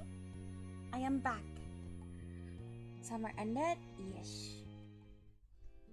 There was no denying it. Today was the very last day of summer. Tomorrow we're heading for a class. I hate going to school. So either anxiety or a bummer. Anxiety. Going back to school meant handing over the sorry. Going back to school meant handing over the autonomy you had over the past few weeks. Had very little control over what you did at school or who you shared a class with. It was with a heavy heart that you chose your outfit for your final day of freedom. Life was going to be different. You had come to think of the summer vacation as the norm, but school sucked up the majority of the year, whereas the summer vacation was just a respite in the middle. So rather than it being different, it was kind of a return to the normal. What did your normal life really mean? Consider how fondly your moms talk about their summer vacations as kids. You dimly recognize that one year the pattern of school and summer itself would be over for good. It was hard to imagine. You had gotten distracted, one arm still out of his sleeve. You pulled it through and put your mind back to the present. The season had brought about plenty of changes of its own, like Kira's visit, though that too was coming to an end today. I think I'm happy I finally gotten the chance to know my friend's mom. She was interesting to be around. You liked how easy it was to talk to her. You finished dressing, which was good. Cove would be there any moment. You had agreed to see his mom off together. Officially, the plan was that he would come over to bring you round to his house when she was ready to set off. But you both knew that you'd be hanging out for at least a little while beforehand. Aw, we're so close! Kira's visit had troubled Cove when it first happened. It had been a sudden change, thanks to Mr. Holden's infamous tendency to surprise people. But once he was able to adjust, he had been in pretty good spirits with her around. It was a relief for everyone. Turn to your desk, where the box containing your accessories resided. I had bought an anklet. I love anklets. It's not because of Cove. I just like anklets. Your eyes bored into the box. Should you wear it for Cove's visit today? Yes? As you threaded at the hoop through the class, you have to wonder if Cove would spot what you had done and how he'd react if he did. Cheeky grin grew on your face. Next thought that crossed your mind was... If my friends come, I would of course wait downstairs. You bounded down the stairs, your hands gliding over the rail. You wanted to make sure you got there first. If you didn't hurry, your moms might answer it. It was only a few minutes later when the doorbell rang. As you had chosen to stand beside it to wait for Cove, there was no delay in pulling it open. Cove was there, just as you'd expected. Seeing you, he flashed you a bright grin. Hey. Hi, Vere. Took you long enough. You only live across the street. Stuck up your tongue up at him as you ushered him inside, then bustled him up the stairs. Madness, fake news. I know you've been in the call with my boyfriend, sneaking behind my back. Don't you fake news me? Back up in your room, you sat down on your bed and waited for Cove to settle in as you knew he would. With other guests, you might have offered them a seat, but you and Cove were long past those tentative stages of friendship. Your room was as familiar to him as his own. You watched as Cove sat down in your desk chair, his preferred spot. He rolled it closer to the bed to make it easier to chat, tweaking the angle so that he was facing you fully. Once happy with the position, he leaned in towards you, hands held in his lap. His actions weren't the ones of someone who planned on moving from his spot anytime soon, even though you had an appointment to keep together that day. When is your mom leaving? Don't worry about it. We've got some time. She's still got a shower and stuff before she goes. She didn't want me to just keep hanging around while she was doing that. He lifted his head, his gaze drifting out through the window, and chuckled. Wait a minute, Madness 15 bits? You pay for that? I thought you used the channel points to gigantify the emotes. That's why I didn't react. You paid to do that? Thank you! Please keep your money to yourself. You don't need to spend it just to say fake news. I can't believe she's already leaving. Just when I'm finally getting used to being with her every day. Poor baby! He leaned back in the chair, a wry smile tickling his cheeks.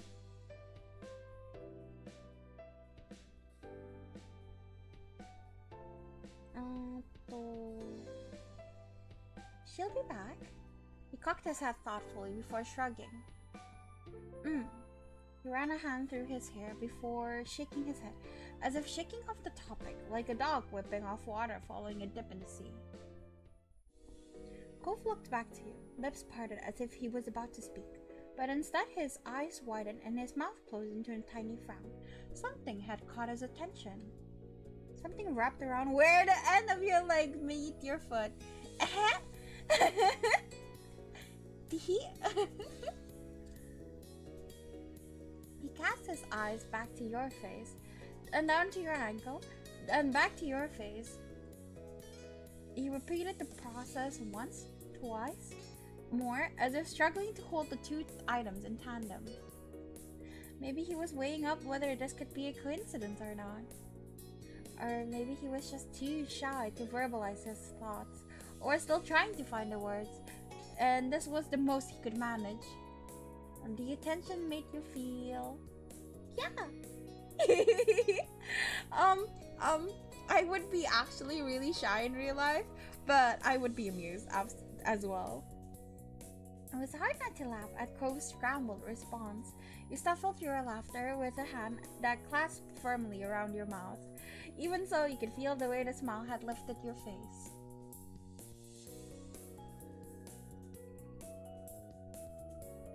On his nice glance back to your face, Cove saw your expression had shifted.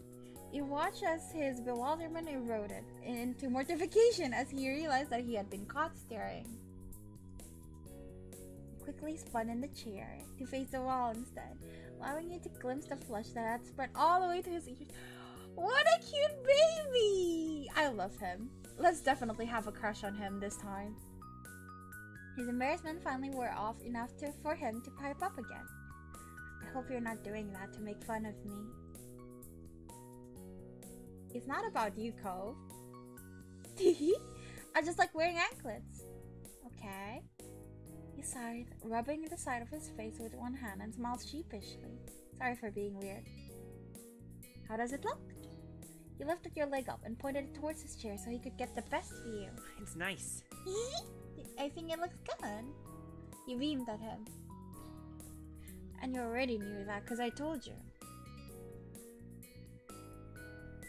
Even so, he smiled back at you, his earlier frantic reaction forgotten. Cove perched an elbow on the chair's arm and propped his jaw against his curled hand. There was a natural ease to his movements, a familiarity from the echoes of all the times before when he had sat in that same position. This was a really nice summer. I'm glad we spent so much together. Cove, still nestled cozily in your chair, smiled at your response. How are your fish doing? Really good. Things in the tank are stable and everybody looks healthy. That was nice to hear. You had learned from Cove how hard it was to maintain an aquarium. Haru has been busy. Oh my god, and they say a game of peekaboo. This is perfect. I love this. Haru has been busy. Keeps darting between the plants, in and out again, when I walk by, like a game of peekaboo. Or hide and seek. Yeah. Cove idly glanced out of the window. He gave a resigned sigh. Gonna be harder to surf, you know, with school. It's getting colder out. I don't want to get rusty. I like surfing, but I wish it liked me. I can't stick to the board. He gave a light smile, coupled with a shrug as a response. Vere, Cove. A sudden call from downstairs caught you both unaware. You had nearly forgotten the world outside your room. From the guilty look on his face, Cove had done the same. Just had a call. Cove's mom is ready to go. If you're quick, he might keep the mandated motherly smothering to a minimum. He doubted that, but it was nice to see that Mom and Miss Please had their strange sense of humor in common. Their eyes met Cove's. Wordlessly, you head downstairs together. Each step on the way there was painfully slow, like he was trying to delay the inevitable. His whole body tensed leaving the house, and Cove froze altogether before both could cross the street. Oh. The door's open. Dad must be taking her stuff out. He swallowed hard. She's really gonna leave.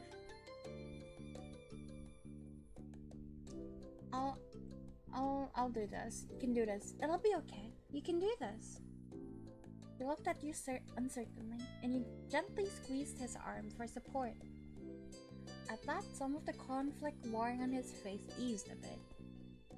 Together, you went across the street inside his house, finding his parents in the living room surrounded by his mom's packed things. Hey kids. Good timing, I just called the taxi. Hi. And hi Vere, so glad I get to see you today. It was fabulous getting to know you this summer. Finally got to put a face to the name I've heard so many times. She winked and Cove pouted on cue over the teasing. I'm really happy I got to meet you too. Hopefully it won't be too long before we see each other again. Nodding, Kira turned her attention back to her boys. She patted Cliff on the arm with a warm smile, and then she enveloped Cove in a crushing hug. Initially, Cove squirmed to break free from her grip, but his mom was unfazed and kept him locked in place. Heartbeats later, he gave in and hugged her back tightly. I'm so glad. So happy this trip was a success. Cliff looked like he was bursting with pride. Well, not like 100% success, but still a passing grade, I think.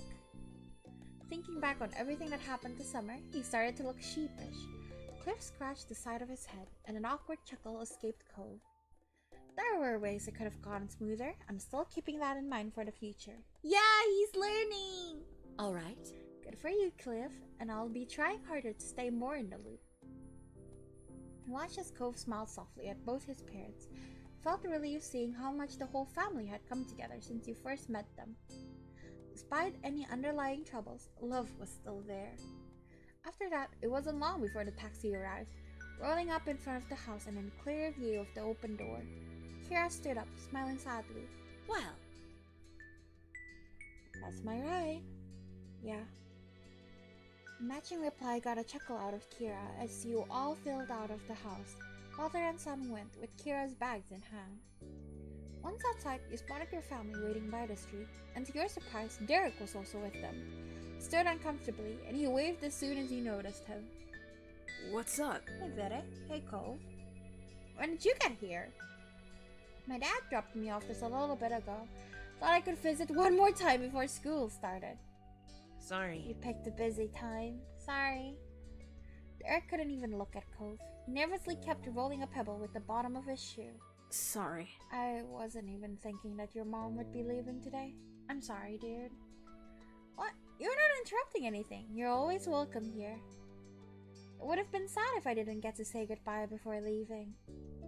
Derek came to hang out often, so it was inevitable that the two had met at some point this season. I think so too. It was apparent Derek would have preferred to have gotten there at a more opportune moment. He never liked to see me impolite, but their reassuring words soothed his worries. The tension he was holding in his body lessened, and it looked like he was feeling much more like himself. Bye, Derek. It was fun getting to know you. Bye, ma'am. Is there anything I can do to help? Nah. Don't worry about yourself over that. We're just about set. In that short amount of time, Cliff had gathered and packed the bags into the trunk. Kira took one last look at everyone inside. I don't want to keep the driver waiting. It's time to head out. The little crowd that had formed around had started their chorus of farewells and well wishes traveling. Kira still made no move to get into the taxi. She placed her attention on Cove. I'll call when I get to the airport and when I make it to Nevada. Also, you better call the moment you walk in the door at home. Otherwise, we'll be wondering all night if you got into trouble on the way there. Can do. I can do that. And could you call tomorrow too? So I can tell you how school went. Of course! I want to hear all about it. Kira put a hand on Kove's head and affectionately ruffled his hair one last time. She then let go, only to move on to squeezing his cheeks in her hands and said, Mom! Cove. I love you so much, baby. Did she say cope? I think she said cope. She said cope. That's crazy. She was chuckling by the time she freed him and rounded things off with a small tap to the tip of his nose. Cove rubbed at his face with a grin. Finally, she walked to the car while waving and took her seat in the taxi. Cliff hooked an arm around Cove's shoulder and kept him close as it began to pull away. For a moment, Cove looked up at his dad and then wrapped an arm across his back. Bye. Bye, Mom. Bye. Travel safe. Kira rolled down the window and stuck her head out of it. She waved again while blowing kisses at Cove and Cliff. See you again. Before she was out of sight, you decided to call out with your family and hers? As you added your voice to the others, you watched Kira's smile grow larger. The cab turned down another road and completely disappeared from view. Cove let go of his dad and took a few steps out into the empty street, still looking in the direction his mom went. Aw, baby! He smiled quietly, deep in thought. Got the impression Cove was feeling better than he was earlier. Was finally content with the way things were. You jumped a bit when your mom put a hand on your shoulder, pulling you away from your thoughts. She smiled when you looked at her. It was a great vacation, huh? Yeah. Wait, no! No! No! No, no, no, no, wait. That's so important. It's about me. It's not important. I'm just annoying. It's nice. This one. This one. Oh. This one. Hi. This one. Bye. Summer isn't over until the second I fall asleep. And after you then, can't risk you accidentally ending summer for a few hours too early for the rest of us. Chuckling, you shook your head, amused. Cove walked back over to the group, still genuinely happy. Derek grinned at him welcomingly, and everyone else there smiled at him, even Elizabeth. Well? Ma clapped her hand together, bringing everyone's attention back to the present. It's almost lunchtime. I think I'll put something special together. Her eyes sparkled with a plan, and Mom smiled. I bet you could use some help with that. That'd be absolutely wonderful. Derek glanced between the two, his eyebrows furrowed. Is there something I could do? Their moms exchanged a fond expression. Ma shook her head. How sweet. That's very sweet, Derek, but it's alright. It's not your job. Technically, your dad left you under Cliff's watch. You're meant to be taken care of by him, not doing chores for the neighbors. Mom laughed a little over her own joke. Watched as Derek looked away, discouraged. How do you say that word? Discouraged? Maybe, yes. It's okay. I don't mind. He was a little bashful about it. He wondered if Mom's joke had just reminded him that he wasn't initially meant to be invited to lunch. It was getting a little awkward. Mom grinned sympathetically. Her comment was meant to lighten the mood, not bring it back down. Ma tried to get things moving forward. Why don't you kids go have fun? You can all come back in about an hour. We'll make enough for everyone. Mom nodded in agreement. Sounds good. Another stunning idea, Lami. Thanks. Thank you. That sounds like a plan then. I don't want to cramp your style. I've got some stuff to work on, so I can be out of your hair this afternoon. You should come by later too. No reason you should be the odd man out. Mom seemed amused as Cliff rubbed his neck nervously. He grinned a wavering but pleased smile. Thanks very much. I appreciate the invite. He looked over the assembled crowd with knowing glances. I can help too. With as many people as you're feeding, that's going to be a lot of food. Didn't you hear what we told Derek? It wouldn't be fair to make you cook when we're the ones who are inviting you in. Ma raised an eyebrow when Cliff waved it off. Come on. I insist. Derek would be missing time with his pals. This would be a break for me. I'm quite the chef. Maya and Mom exchanged further glances before Mom shrugged. True. An airtight argument. If you're sure, we'll be happy to have you, Chef Cliff. Cliff's grin widened and seemed more hyped than you'd expect him to be about helping with lunch. Cliff shook his head, a fond smile on his face. And all us grown-up people will be heading inside. I assume the rest of you kiddos are staying out? Maybe not all of them. Ma tilted her head, a silent question for Elizabeth. Your sister thought for a moment. Alright. I'll stay with the kids. That's fantastic. Both your moms smiled at her, while Derek and Cove didn't seem to appreciate her phrasing. But with the plan decided, all three parents waved and headed for your house. It was just you teenagers now. Elizabeth looked at you and the others, a curious expression on her face. So? What now? Silently wondered if Elizabeth only stayed out with you to avoid getting roped into work. Then again, she could just genuinely want to hang out. Couldn't tell with your sister. Cove spoke up after no one else did to answer Elizabeth's question. Wanna go down to the shopping street? It's been a while, and I don't think there's a lot of other things we could agree on. Yeah, sure. Awesome. Sounds awesome to me. Unlike you guys, I haven't been there 1,001 times. It's new to me. Yay! We strolled across the road as a group, down to the beach and then to the left. Took less than 15 minutes to arrive, one of the conveniences of Sunset Bird. Four of you looked around at familiar shops, trying to see if anything caught your attention this time. Eric was the most enthusiastic, checked out every stall with his eyes wide with wonder. Elizabeth and Cove were in good spirits as well. That's so cool! He ran over to a street magician who was currently doing a card trick for a group of enchanted tourists. Derek clapped when the magician showed a middle-aged man his card. Derek turned back to the group with a curious gleam on his face. What does it take to perform here anyway? Do you have to ask somebody, or do you just show up and start doing stuff? Who would you even ask? It's a public street. Hey, Miss Mayor, can I pull a rabbit out of my hat? Please, Flopsy's well behaved, I promise. Derek chuckled, his eyes searching up and down the street. The scene? Maybe? Maybe there's a boss of the shopping street. No one does any of this around my neighborhood. It's just regular stores behind walls. It's different if someone wants a real store, but here I'm pretty sure people are just putting on their little shows whenever they want and do whatever. That's so neat. Would we be allowed to do something too? Cove laughed and Derek began almost vibrating with excitement. Elizabeth rolled her eyes. What would we do? Well, I don't know that. I mean, not yet. I just found out it's a possibility, you know? But There's gotta be something.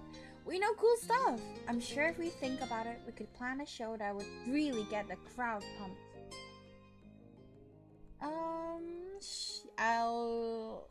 What do you want? I'll give the others a look. Derek continued to brainstorm out loud about different potential performances while he glanced over at Cove and Elizabeth. I mean, I can bounce a soccer ball in my head. Last time I tried, I got 8 bounces before it fell. I wouldn't bring a ball here. why? Why not? Cove gestured to everything around the stalls, the people, all the colorful chaos that made up the shopping street. Would you want to chase a lost ball here? And what if it hit somebody? Somebody. Even if you're good, someone else could bump into you. That's true. Derek thought about it some more. Then he watched another performer, a woman doing tricks with 2 small dogs. One was fluffy and cream-colored, while the other was a cool gray. The woman held up rings. Both animals jumped through the openings, happy to receive a treat at the end. Derek brightened. Maybe I'll teach crabs how to dance? Rice? Crabs? It could work! With some amusement, the gang continued to peruse the stalls. Elizabeth found some earrings with a dangling, badly misprinted globe that everyone laughed at. Cove picked up a blob as Iceland, but Derek thought it had to be Greenland. Mm-hmm. You know, this is a world with what looks like 9 continents? I think you're both wrong. No, it's Australia. The other 3 giggled at your interjection. Suddenly, Cove froze. You stared at him. Jeremy? And then tried to see what caught his attention. When he saw a familiar face down the way, it all made sense. Yeah, Jeremy! My favorite! Between the crowds, his bright hair stood out like a neon green bowl in a kitchen sink. It was Jeremy! Jeremy slowly drifted his eyes down the street, and his eyes widened in mutual recognition. He definitely noticed you. Derek frowned and Cove sighed. Neither of them were too happy to see him again. I'm going to drink to hopefully we can talk to Jeremy, but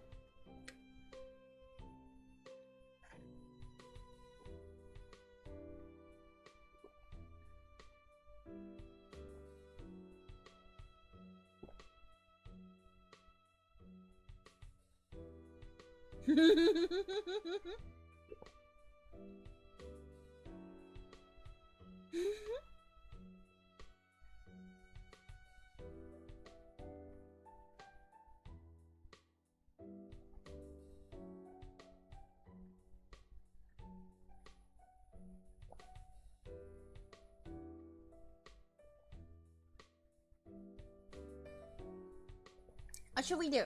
Should we smile? Or wave? Waving was funny. He did not wave back. I'll smile. He just looked dismissive. Elizabeth raised an eyebrow. Her gaze swept over Jeremy without a hint of a clue. Jeremy simply scoffed to himself and what? No, Jeremy, come over and play! Waded deeper into the crowd of people. Derek relaxed and exhaled loudly. Wave? I'm sad. I'm glad he's not gonna start anything. He peeked over at Elizabeth with a tiny smirk. See? That was a mean kid. What? Huh? She still didn't get it. That first summer day hadn't made nearly as much of an impression on her as it did for Derek, but he smiled and waved it off. Just forget about him. I already have. He laughed and Cove smiled lightly. He seemed to be in a much better mood now that Jeremy was gone. I want to talk to Jeremy. Your eyes wandered over to where Jeremy disappeared. You hadn't forgotten the day you met him either. He was only going to be in town for a vacation with the parents he hated. That glimpse was probably the last time you would ever see him. No, not Jeremy! I'll tell everyone. Well, that should be the last time we'll see of Bullcut. I bet he's about to get out of here since the summer's over. Yeah! Guess we won't have to worry about that guy anymore. Derek kicked out a little rock on the road. It clattered forward and then rolled under a stall. But I still think it's kinda sad Jeremy turned out to be, well, like he is. It would have been nice to make another friend. Cove shook his head. He was clearly not broken up over what might have been. I wanna see him again sometime. Elizabeth rolled her eyes at the strange farewell to the odd boy, not interested in the slightest. She clearly didn't understand his impact, and at this point she didn't want to understand. Couldn't help but wonder, though, what would have happened if you would have interacted with Jeremy more. Jeremy was unlike anyone you had ever met before. He was kind of pitiful. But can we really make Jeremy stay? I don't think so, because in the options, I don't think we can have made him stay. Because he's a character you can romance in their other games, so surely he would not be available in this game. You and the group moved on from the stall and from Jeremy. It didn't take long for everyone to return to the joking.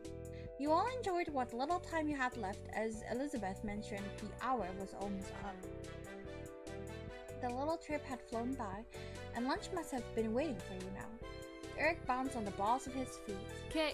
Come on guys, let's get going so we can eat. I'm starving. Homebound, here we go. Cove stretched one of his arms lazily. Let's go then. He looked at him appraisingly. Hey, can we? Can we? Cove to carry you back to the house. Hey, Cove? Yeah? Carry me home? What? Cove's smile said he was amused, while the tilt of his eyebrow was full of disbelief. I want the piggyback ride, and you're the only one big enough to give me one. Cove sighed and shook his head. Elizabeth and Derek became a chorus of laughter. Pretty please? He jokingly pleaded with him, much to the continued amusement of the other two. Alright. Really? What a good boy! He's so nice! Cove stepped over to you. He looked like he couldn't believe what he was doing. Your lips quirked into a large smile. Ooh, I knew you'd come through for me. Carefully crouched down in front of you so that you could climb on. It wasn't hard to hop on. He slipped his arms under your legs and did his best to lift you. It was wobbly, but he managed to stand all the way back up. Elizabeth watched with a smirk on her face while Derek laughed even harder. It was fair to say that your antics were entertaining. You were glad Cove went with it. Cove carried you home contentedly. Other than a few good-natured jokes at your expense, you didn't complain. You made it all the way back to your house without putting it out. Whoa, he's pretty strong. Okay, if I say I want it as a special occasion, will you give me a bridal carry? You have a better idea of how I can make the most of this important day? Pretty please?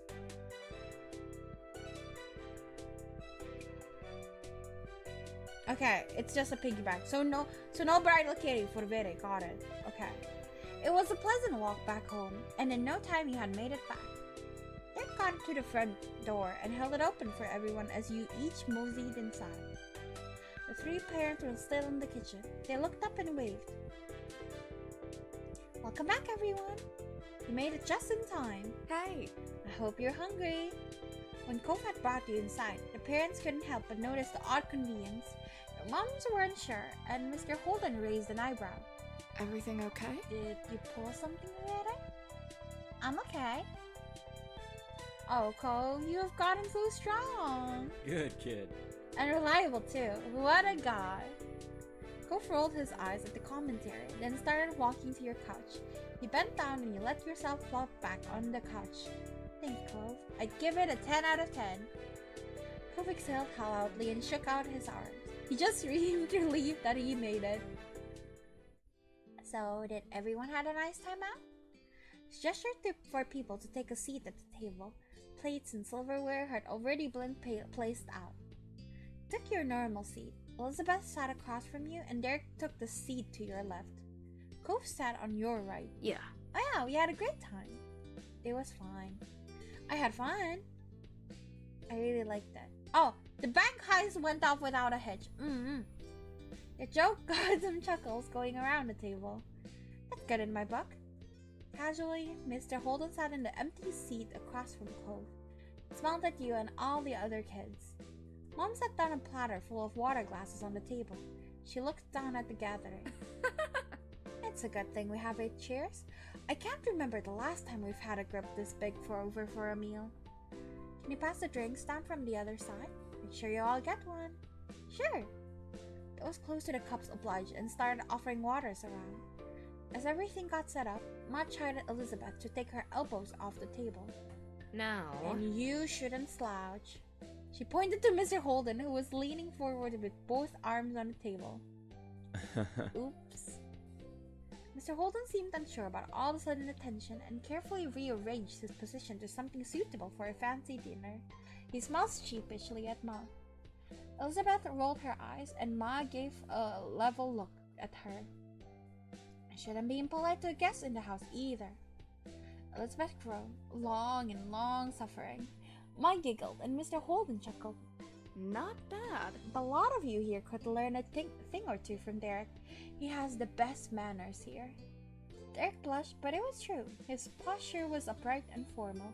He even held his fork gracefully. His table manners on top of all his attempts to aid your parents made him the model of meal attendee behavior.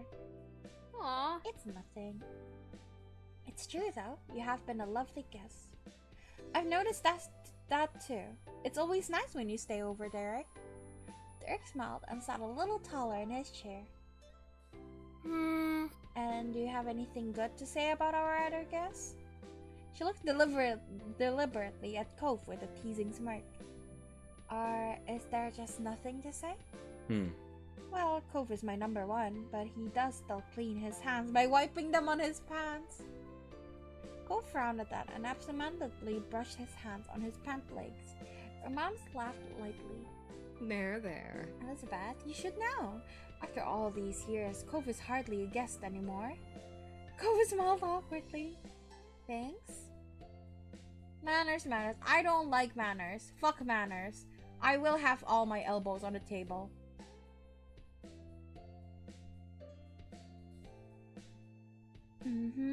Don't think I'm not seeing your elbows where they shouldn't be, really. I don't care. Everyone ate their meal together and continued to hang out for the afternoon.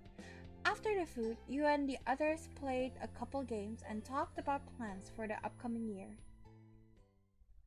Time passed by quickly, and soon it was time to part ways. Mr. Holden talked to your moms, and Cove drifted over to you, knowing that as soon as his dad finished up, he would be leaving. It would be cool to stay, but we have some stuff to do before everything closes today. Okay. Yeah, bye. Could you move? I need the phone. Cove raised an eyebrow and Elizabeth impatiently gestured behind him. Cove realized he was standing right in front of where the receiver was placed. He sidestepped out of the way and shook his head, clearly thinking Elizabeth was rushing too much. Her sister made a beeline for the phone and started dialing the number of what you figured was one of her friends. Knowing Elizabeth, she was going to be on there for a while. You, Cove, and Derek shuffled closer to the door. Seemed like Mr. Holden was wrapping up his conversation, so everyone started saying their various farewells. Talk to you later. See you later, Cove. We gotta do this again sometime. Yeah, see ya. Cove turned to you and smiled lightly. Bye, Vere. Ruffle his hair! Easily reached over the top of Cove's head. It was a nice height to ruffle. His hair was soft and satisfying to tussle. Are you sure my hair has been fully ruined yet? He ruffled one more time for good measure. Cove laughed, and then with a grin he raised his arm and ruffled your hair back. Dude. Seriously, dude, we'll have to hang out later. I'm gonna miss you during the school. Offered Cove a high five, and the two boys clapped their hands together. Cove and his dad left soon after that. Your parents just started cleaning up the house, and Elizabeth was still chatting to her friends on the phone. It's just you and Derek left. He elected to stay outside in front of the house to wait for his dad to pick him up. You decided to keep your guest company, although he was originally Cove's visitor. A light summer breeze blew through your hair, and Derek shifted his weight from foot to foot. Thanks for waiting with me. He kicked at the ground, distractedly. Well, That's still gonna be a while, so do you want to go for a walk? Sounds great! One last trip for the day. The two of you walked down the street again, just wandering without a destination plan. It was a quiet stroll, too quiet for Derek being the company. Turned to him when you had noticed that he wasn't saying a word. That was unusual. Derek always had something he could chat about. You weren't sure if you should ask about it. Somehow, you ended up at the old park near the beach. You glanced over to Derek once more, still expecting him to say something any second now. However, nothing came from him. In fact, now you noticed a frown creeping on his face. Derek smiled when he realized you were watching him. At least his mouth was turned up. There wasn't anything that really felt happy in the expression. He turned away, and the smile fell off his face. His eyes stared intently at the ground, and you raised an eyebrow.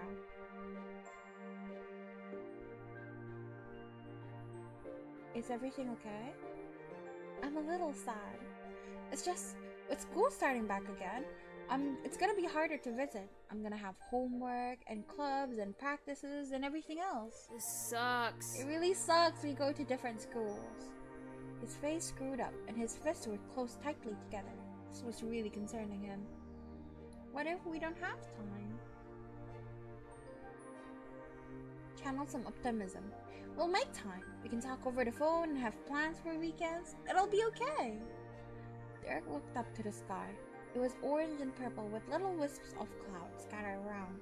A plane flew high with a jet stream trailing behind it. Then he turned to the ground again. Derek's face was tucked far enough down that it was hard to read his expression. Hey, Vere. I actually wanted to talk to you about something, if you don't mind. There was a pause and you waited for him to finish his thought. Sorry. Oh. I thought he's a DLC character. Can I, like, date him? Interesting. I was just kind of wondering, do you like guys at all? Like, would you ever want to be with someone who was a boy? Sorry if that's a weird question to ask. That's interesting. I thought we can't date you unless I buy the DLC. Could be with a guy. Okay, then. He hesitated before finishing his question. So... Do you like me, darling? Am I your childhood crush? That's so cute. So, what I mean is, is there any guy you think is kind of cool? That you like? Around here, not at school or anything like that? He ducked his head further. You thought about it.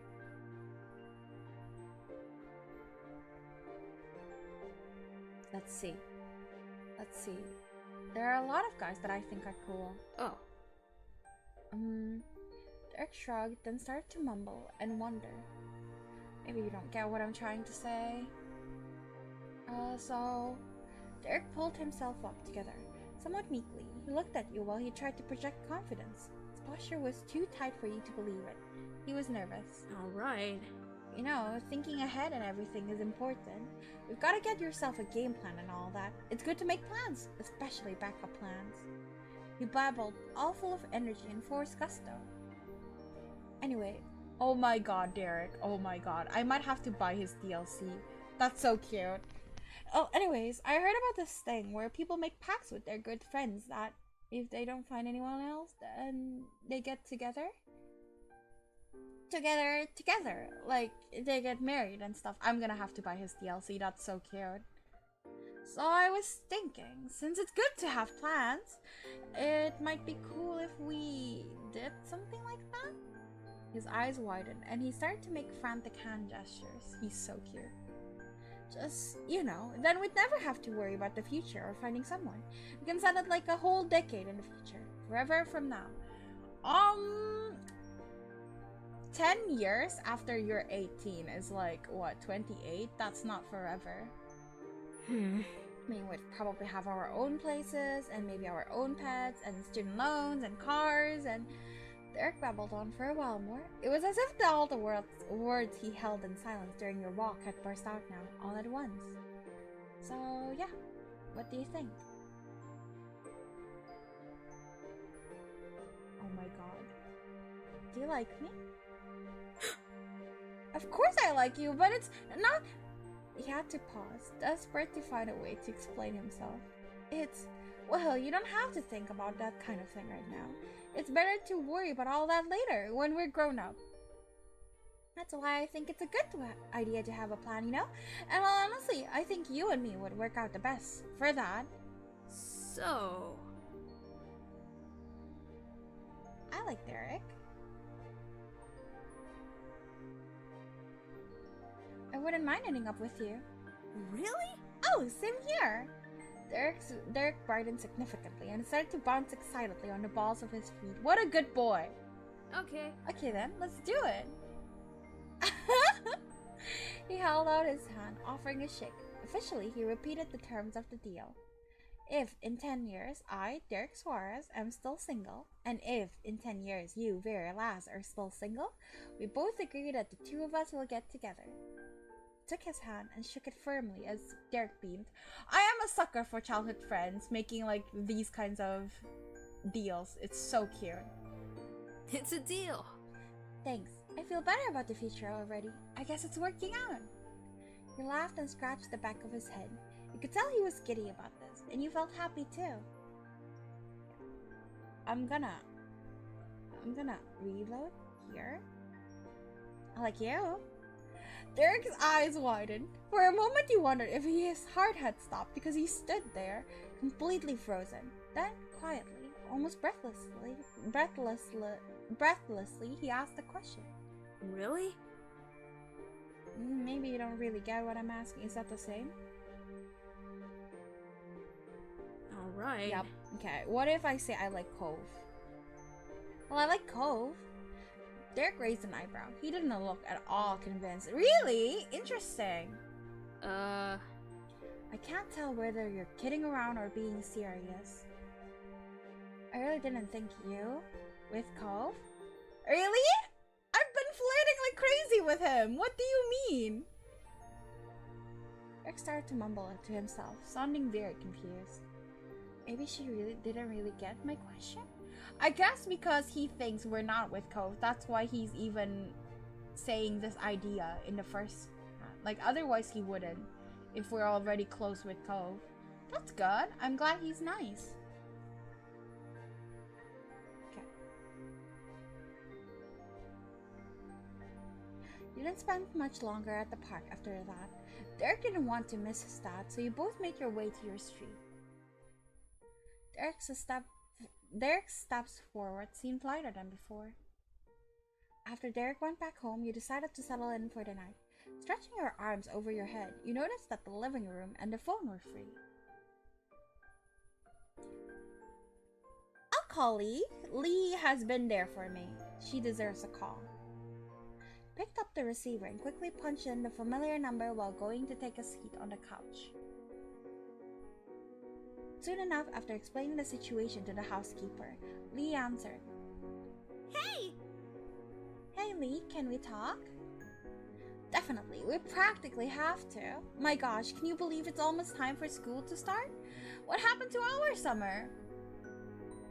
School starts first thing tomorrow for me. Bill! Ew, and I thought starting next week was bad enough. Enjoy your last week. Oh, I will. I hope you'll survive your first day. Me too. I need a good year. Ditto. And at least summer was nice while it lasted, right? We were busy. Yeah.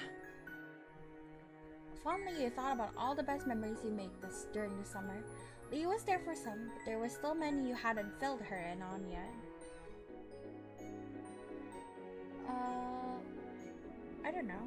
I feel like I don't know. Depends. What do we talk about? What was your big highlight of the summer?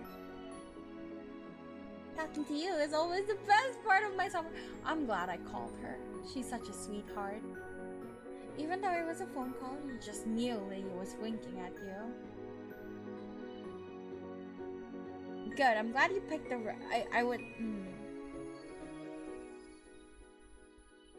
I'm glad you picked the right answer. That had Lee laughing hard for a few moments. Alright, okay, so a high point for me was when I took that trip with my parents to Europe. That was amazing. You and Lee continued to go over your adventures until you were both yawning to each other over the phone. At that, you decided it was time to say goodbye for now. You did have school to wake up for in the morning. Bye, Lee. Bye! Night, Vere. Talk to you later. You left the phone on the side table for now. Looking at the clock on the wall, you saw that there was only about 10 minutes until your moms would be insisting you had to go to bed so you could be rested enough for school. Stretch your legs out on the couch and sigh in defeat, watching the minute hand change 1 minute closer to bedtime. You rearranged yourself, feeling restless, and looked out onto the window. Startled initially, you spotted a figure out in the hills. It was Cove! When the surprise faded, you realized it really wasn't all that much of a shock at all. It was exactly something Cove would do. I would go with him for sure. Wait, no, before running out to him, I should ask if he wants to be alone or not. Would I smack the window? I don't think so. He wouldn't hear, surely, if I just smacked the window. I opened it up to call out to him. Happily, you got up and strolled over to the window. You opened it fully. Hey, Cove! Startled, Cove jumped and turned around to see you through the glass. Quickly relaxed and waved at you. Then you left him alone. Wait, I want to see what that though. Like, if I left him alone. Oh, How are you? I just left him, like, yo, and then ran off. Okay, I'll go outside to talk to him. Strolling casually, you went over to the front door. When you arrived, you noticed how many fireflies were out that night. You drifted along lazily, barely minding your presence as you waded through to reach the top of the hill. Cove turned towards you as you approached, and you noticed right away that Cove looked happy to see you.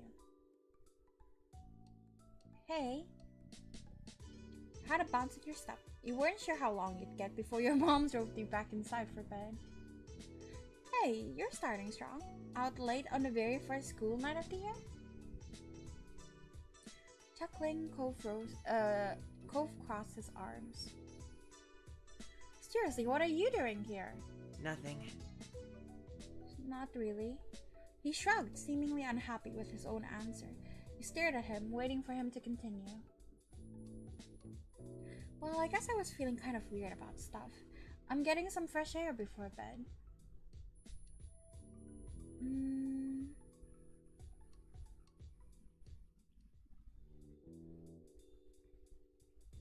I know how you feel. It's hard to stay still. Tomorrow is going to be the start of a new year. At the mention of school, a small noise escaped from him. Cove let himself fall back onto his butt and then all the way down, so he was laying on his back. Looked up at the sky. I lay down as well. Oh my god, I can sit on his chest, yes. I'm a menace. I'm really, really, really sorry. I'm such a menace. I'm sitting on his chest. He had made himself pretty available seat with the way he was laid out. You plopped yourself square in the middle of his torso. There! He jolted up in surprise. Though he couldn't get far with you on top of him, he plopped right back down into the grass. With a huff, he just gave up on being shocked. Fine. You snickered in a self-satisfied way. You had been lost in thought, or was possibly waiting for you to situate yourself, but you started speaking unprompted again. Thanks for telling me about my dad, and the money he offered you to be my friend. This was probably the last thing you were expecting out of him. Cove seemed to pick up on that and stretched his arms out wide in front of him. I mean... This is where we met, remember? It happened that day. Could recall the sad little boy with a pink cast who you found in this very spot. It felt like a lifetime ago. I kind of had a strange feeling looking at you. Not in a bad way, just thinking about you then and really seeing you now. It's something.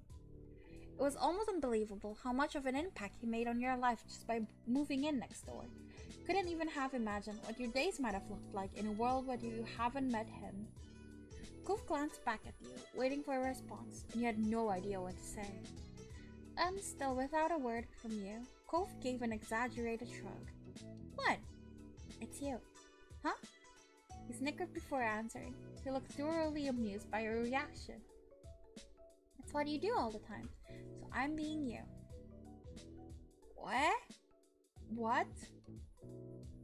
Oh, the exaggerated shrug. So do you! Really? Yes, always. Cove couldn't help but grin at that. Honestly, there weren't many people you could think of who could tease you about something like that. Returning his smile, you realized there was no denying that you two have been around each other for a long time. Cove broke the quiet before he could fully settle. See you tomorrow. Hi, I'll see you tomorrow. Yeah, see you then. With a final wave, Cove headed for home, but you stayed there a few minutes longer. Your mind kept going back to his simple statement, see you tomorrow. No matter how much was changing around you, there were some things in your life that always seemed to remain true. The hills felt warm to you that night. Before you know it, you were getting comfortable under the covers in your own room. Your mind couldn't help but still be buzzing with thoughts about the future. You felt... About the future? Excited. About school? I hated. There was little doubt in your mind that things were moving forward, and you couldn't wait to find out what changes were waiting for you on the horizon. Slowly, your eyelids go heavy as you drifted off to sleep. her mind spinning with wishful thoughts. No matter what happened next, you could only hope that you would make the most of it. You were ensnared in a dream when a noise from an outside world jostled you. Honestly, I would keep my eyes pressed shut. The light clatter continued. Now that you were more alert, you could distinguish it as a tapping sound. Quiet, slow, but persistent. Each beat was like being poked and you couldn't ignore it. You lifted your head from the pillow and looked for the source. Not much work was needed to puzzle it out. It was from the window. I thought you knew exactly what it was. From the color of the light filtering into your room, it was too early for anyone to be awake, including the sun. It had barely hauled itself over the horizon. But that didn't stop some people, it seemed. You sat up in bed and opened the window wide. Cool air, not yet warmed by the day, tickled your face as it pushed into your room. And just as you would expect, there was your neighbor crouching on your windowsill. He was fully dressed, though not for school. Oh, you wanna go surfing, bro? He was wearing a wetsuit and a fond smile. Hi, Vere. He stared back, blinking. So technically, we won't be back to school for a few more hours. His voice was delicate, yet deliberate, each word a careful explanation. Classes haven't actually started yet, so do you want to hit the beach with me one more time this summer? If I call him cute, will he blush? Oh, you're so cute. His smile widened affectionately. Is that it? Yo. Unacceptable. Here we go again. The comment was half-hearted, and you both knew it. Only Cove would think of something like this, and this was part of what made him special to you. Cove chuckled conspiratorially. His smile widening. He rushed to get changed into something more suitable while Cove climbed back down to the ground level. Your limbs, still half asleep, struggled somewhat as you attempted to coordinate them into a swimsuit, but you got there in the end. Soon you were tiptoeing out of your front door, clutching a towel. Cove was already there to greet you. Your eyes met. Cove's gaze darted to your destination and back to you. You checked the door was closed, gave him a thumbs up, and the two of you leapt into action. Wordlessly, you began to run down the familiar path ahead, Cove beside you. The thrill of your illicit outing made you want to laugh. Not that you dared to. If anyone in your family looked out and saw you, then your summer would be back to being over. One glance at Cove told you that he was exactly the same, holding back snickers for fear of being heard and caught. A towel streamed out from under your arm like a cape. You were running so fast downhill that simply keeping your balance and not tumbling down was a real threat. It just wasn't enough of one to make you slow your pace. For every step you took, the beach was a little closer and the day a little brighter. What lay ahead for you would arrive, and you were happy to meet it. In between. I'm still so cute. Yeesh. Braces are cute, but how would you see them? Ring? I want nail color. I like black. Let me be emo. Yeah! I cannot see the nose ring. Oh, I can see the nose ring. Ooh, our moms would let us get piercings? Wow. I like plain rings. I want to eventually have enough rings for like a lot of my fingers, so that way I can look like Koichi from Tokimeki Memorial 3. Girl's side. I think we should be a crush now. I think I should have a crush on him now. Comfort is still direct. Relaxed? Direct. Yes. I should not customize him despite me desperately wanting to. So neither. Since you're romantically interested in Cove and are old enough to start being physically affectionate more seriously, You can choose what initiative level he has throughout the step. Making sure the player experiences what they want is important in our life, but always putting your choice first can potentially make a relationship feel one-sided. So we've decided to add some flexibility in how it turns out. Low initiative means that Cove will occasionally ask to touch the MC, and in those situations there will always be an opportunity to say yes or no. For example, he won't simply lean over and kiss the MC as a greeting, or in an emotional moment. Oh, an emotional moment might be cool. Every piece of physical interaction will be either initiated or approved by the player before it happens. Middle initiative means there will be those certain times where Cove requests to touch the MC, many chances to initiate affection on your own, and also he will pretty regularly give affection automatically. One example, are we dating? We're just crushes. I want this to be a slow burn. One example would be giving the MC a kiss because he's happy or emotional or something else. And in other situations, you can choose not to make the first move in order to give Cove the space to be the one to act afterwards. Overall, the love interest can get romantic, but the player's agency will take priority. High initiative reduces everything middle does, but it also means that player agency will be reduced to a degree in favor of having Cove give physical affection even more frequently and with less prompting. Instead of all the major affections giving situations being led by a choice menu for you to decide on, some will instead be replaced by Cove acting automatically. This level is only recommended if you're very comfortable with physical affection and would prefer to simply see it happen than always holding the reins on it. However, this level is mostly irrelevant if Cove ends up as your official boyfriend at some point. Situations where a high-level initiative makes a difference tend to come up in scenes that are exclusive to being in a relationship. The parts that are also included in the middle initiative will be seen whether you're dating or not. Once you pick your level, it can't be changed partway through a step. The choice only comes up at the very beginning of a story section. We hope you enjoy whichever initiative option you decide on. Let's do middle. Alright, I'm going to go to the toilet and drink before we continue. Be right back.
Alright, I'm back. The start of classes ended the relaxed 3 days of summer. It didn't take long for you to get back into the swing of the school year routine. Schedules and homeworks become the new normal. Derek wasn't around nearly as much. With schools and after-school activities, there weren't many opportunities for him to take the trip out to your neighborhood. Sometimes you'd hear that he was at a training camp or something like that, but you weren't always sure what he was up to. Let's keep touch. The Jeremy kid did disappear after that summer, and no one ever heard from him again. Where he went or what he might be up to was a mystery. More summers came and went like the waves on the shore coming in and out. In your second year of high school, someone new started to visit Sunset Burn, a sunny girl named Terry Brooke. She was a friend Cove made due to both of them being ocean obsessed. Terry was more than glad to befriend you too. Someone close to Cove had to be good company, she felt. You were pleased to get along with her as well. Terry was tight with another girl you had known distantly from school for a long time, Miranda Eckert. You saw more and more of her as time went on, thanks to Terry and Miranda's own outreach. After a while, all of you developed a real friendship together. As for your home life, the last also had improvements. Changing laws and public perception countrywide made it possible for your moms to openly wear their wedding rings without questions. Yay! Though they had a wedding years ago, it was only recently that the union was officially recognized everywhere in the US. That was a good day, to say the least. Elizabeth came into her own and stopped being quite as irritable. She would no longer worry about the perceived childishness as she grew up for real. She didn't even mind being called Lizzie again, although most people used Liz. She eventually graduated high school and moved out to attend college in another state. It was a lot for you to adjust to your older sister being gone. Lizzie never let you forget her role in your life though, and kept in touch. Cove's relationships with his family improved over the years. Pierre visited several times after that summer, and things became easier between the two. He was also closer with his dad than ever before. You knew they talked more, and that helped prevent a lot of friction before it could start. And Cove only continued to open up to his parents and the rest of the world. He was so bright he shone. That was good. Is that because I made them talk to each other? That's nice. He would willingly join conversations, make jokes, and put in a lot of effort not to use overly blunt phrasing. Outdoor and physical activities still had his heart and his body. By this point, he had developed real skill. Many people thought he had what it took to become a pro. Things had shifted between you and Cove. You had been friends for years, but the closer you became, the more you felt for him. You didn't view him in a purely platonic way anymore. It was strange to look back on it all. The future faded into your present, and then it was simply the past. Even the most fundamental part of your life couldn't last forever. You felt that most pointedly the day you inevitably graduated high school. It was over, and you would not be going back ever again. From now on, what came next was your choice. You would be directing your own life. That was where you were currently. The summer after school had ended. The first summer of true freedom. What used to be a reprieve from the typical was now going to be your first step into adulthood. One fine summer morning, you took in what had become a very special scene, the whole family having a meal together. Oh my god, Liz! You're so pretty! Your big sister Liz still hadn't lived at home full-time for a couple years, but she arrived last week to spend the season here since it was an off semester for her. She wanted to make sure she was still in town because you had now also graduated high school, so who knew how much rarer these moments would be in the future. You watched on as Liz laughed good-naturedly over a comment Mom made. Her Elizabeth-only mindset had only been a phase. Nearly any nickname was welcome at this point in her life. Strangely, even though she had moved away, you had lately felt closer to her than you had in a long time. You idly scooped up more of your breakfast and chewed absent-mindedly. What is a proletarian? I eat whatever. And Amelia had reflected that. It included just about everything your moms had made, though you often make your own food nowadays. With Liz around though, your parents made even more options than usual. Your sister had been a vegetarian for a while, and they wanted to make sure she had choices too. Aw, my moms! Conversation had gone on idly, without you fully taking in the words, until your ears were piqued when Ma started on a bit of town gossip. Uh-huh. So that's how I heard the news. Alright. Now stop burying the lead and tell us, what is this so-called news? Ma giggled as she cast a look across the table, satisfied that she had everyone's attention. Well, it turns out that Donald's won't be renting out the condo up the street as per Sunset Bird's tradition for the first time in what must be nearly 2 decades. A chorus of gasps and shocked expressions were had all around. After the initial shock, your eyebrows pinched. None may consider them by name, but you and Liz always viewed them exclusively as the mean old couple who would yell at anyone under 25 who crossed their paths. Your ma continued on with the story, spreading strawberry jam over a piece of toast as she did so. They've decided not to take big trips anymore. Friends and family will be visiting them at their home. That's nice for them then. Have a good summer, mean grandparents with no grandkids away from us. I hope they're still okay, even if they are mean. They've had a very full life. It's nothing to sneeze at. And you be nice, Liz. You don't want to end up like them, do you? You and sister cracked smiles at the joke. Well? At least they won't be here to yell at my children anymore. Lonnie. And that blunt comment got laughter from all 3 of you. Engrossed in conversation once more, you continued to chat with your family until the meal was over. I wonder how Cove would look like. Step 3. Third time's the charm. Third time's charm. As it went, once food was eaten, the cleanup had to be done. Liz took the role of washing the dishes and passed them to you for drying and putting away. You had a set of cups in front of you that needed to go on the top shelf of the cabinet. I would say I'm pretty tall. Bleh. That was simply your lot in life. You had always been vertically gifted. I want to grow more. There was a struggle for you because you remember how you used to feel so content about it when you were younger. Liz shook you out of your internal musing by starting up an impromptu conversation. She seemed to be voicing the thoughts that had been buzzing around in her own head. I have to say, going back for another semester this fall is pretty intimidating.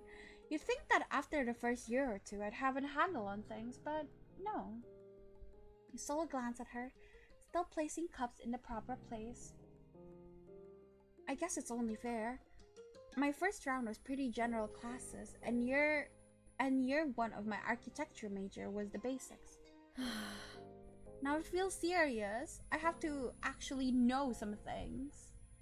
The laugh she gave was flippantly airy, but the way she scrubbed at the plates held more force than necessary. I know you can handle it. How sweet of you to believe in me. Thanks. I love her dress. I want it. Your older sister's mouth corked into a small smile. It'll be fine, one way or another. Oh. Oh, but I'm not trying to scare you away from college, if that's even your plan. What is going on with that anyway? I have a general idea. You answered the question as much as you can and willing to.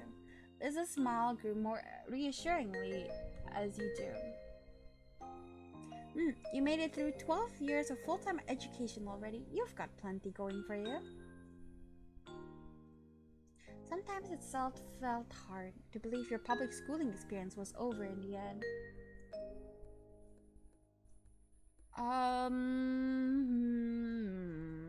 I'll be honest, and like what I experienced, and it's just average.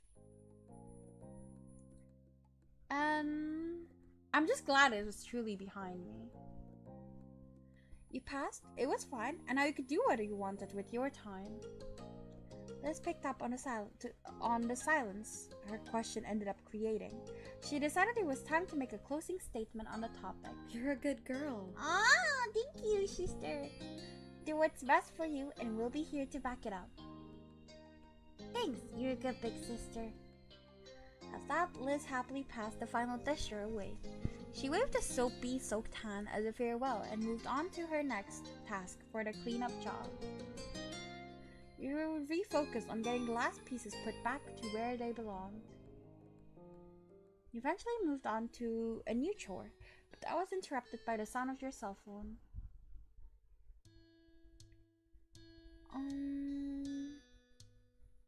My phone is always set to mute because I could not hear ringtones. And like the pings, I hate it.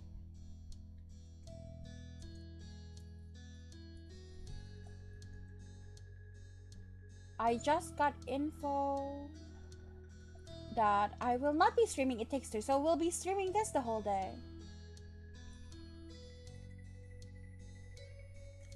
But yeah, okay, anyways.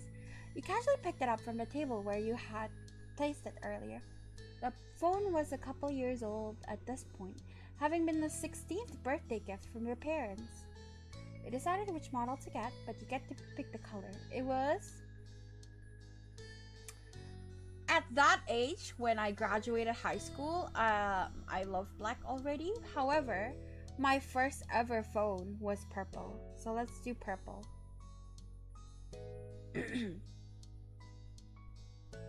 And I like decorations. Which was... Oh my god!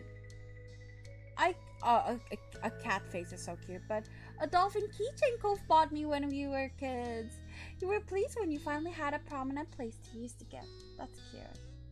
The screen lit up as you gave the little device a swipe with your one finger. You were informed by caller ID that it was Lee. You were surprised. Despite having busier and busier lives and not living in the same town, you still had a good relationship with your cousin of the same age. Especially once the miracle of the both of you having your own phones actually happened. She got hers first though. Tapping at the accept button, you answered her call. A familiar, bubbly voice came through right after. Hi. Hi! She's so pretty! Lee's so pretty! Sup? I trust I'm not interrupting anything major? Only some cleaning around the house. Oh, then you're welcome for my call. A distraction from that must have been so desperately needed.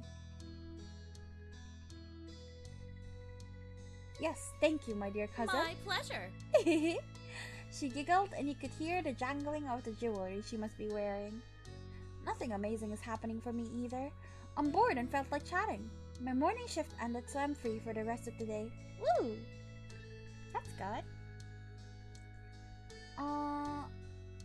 Back when I finished high school, I immediately went to college, so I didn't work yet, so I can't relate. Unlike you, Lee had started dipping her toes into the workforce as of late, made keeping in touch frequently even more complicated. Both managed. What about you? It's been pretty normal. Cool. That's you then. So, how's Mr. Cove Holden doing? There was a teasing bent to her tone. She was never willing to let up on what was going on between the two of you. But that name was incredibly familiar to your ears. Cove, your next door neighbor, for the past decade at this point. Say? Teehee? Would I tell my cousin? Probably not, but I love Lee.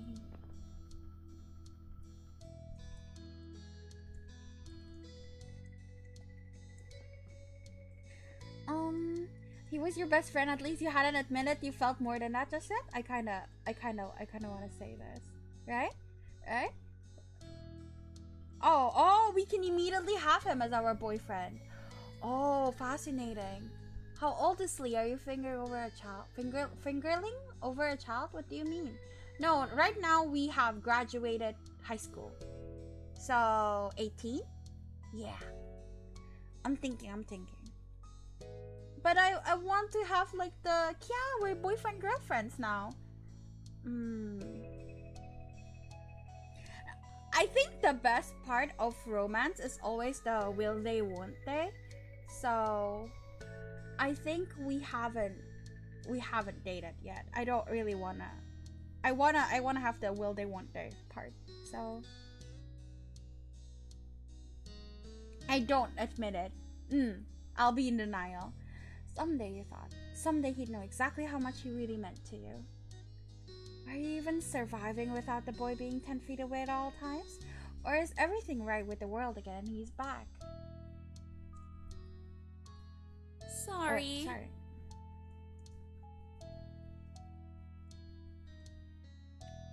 No, Lee, he isn't here. Just like he wasn't here yesterday, or the last time you asked, or the time before that. Oh, my bad. Can you blame me? It did seem like he should have made his grad return already. Plus, I want to visit soon, and he needs to be there too. Could understand where she was coming from. This was certainly outside the norm. For the past couple of months, and the last few weeks especially, Cove had been going to his mom's place in Nevada. Oh, I had no clue y'all's great ages was progressing. Yes!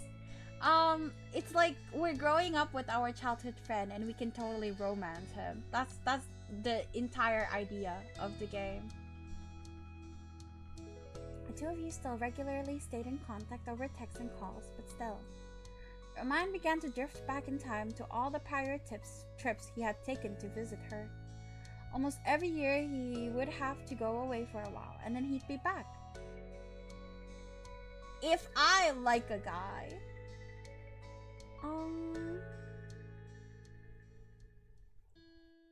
This? It made me sad and lonely when it happened.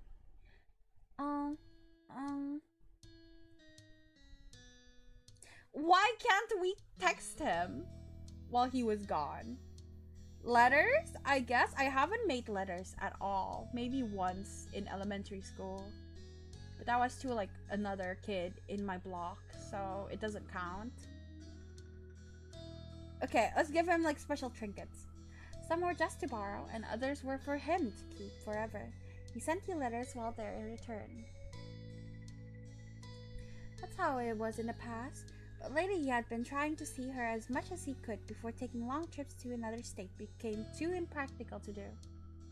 His part-time work could become full-time soon, or he could be moving somewhere else for school. Gove hadn't actually been clear about what his plans were after graduation. I'd rather romance Lee or his mom. Definitely his mom. Our sister is now pretty cute too. So, her dress was so pretty.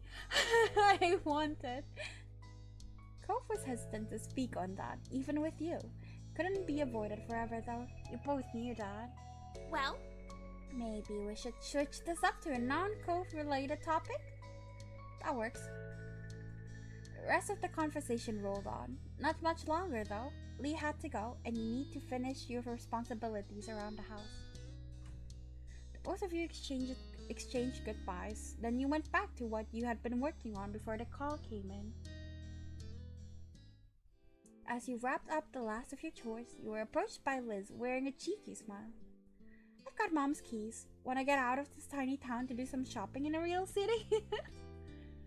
Yeah, it's been way too long since I've got anywhere exciting. good. I'm driving. I don't know how to drive. Go get your wallet and anything else. We're going now. I stop at first cousins. Blood-related siblings are off limits. We're adopted, so we're actually not related at all, except by paper and family and stuff. With a nod, you made a quick detour to collect your stuff from your bedroom. Had money saved up from the gifts you've received. After making sure you both were fully prepared for the long haul to the largest city in the surrounding area, you buckled into the car. Also, wait, what the fuck? You're fine with first cousins? No. I immediately thought of all of my first cousins, and no, I would not. I would not. Ugh. No. It was a smooth ride there, with light conversation about what shops to stop at and the radio blasting. Liz controlled what was played, but she made sure to pick songs she knew you liked. It was something the two of you had always done for each other. A while snaps? Game on then. I see.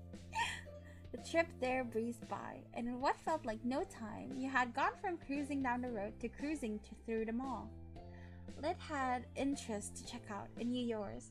It was a joke? Well, how would I know that? I don't know you well enough. You might like your own cousin. I would judge. I would judge, but I mean, you can do whatever you want as long as it doesn't progress more than marriage. No kids. As long as there's no kids, I will judge, but I will not. No, I don't know. I don't know how to feel about that. Too close to home. I'm not continuing this line of thought further. Okay, anyways, yes, me. What do I like? I don't know. I have, back when I keep changing hobbies as a kid, so because of that, I have a lot of things I'm okay at.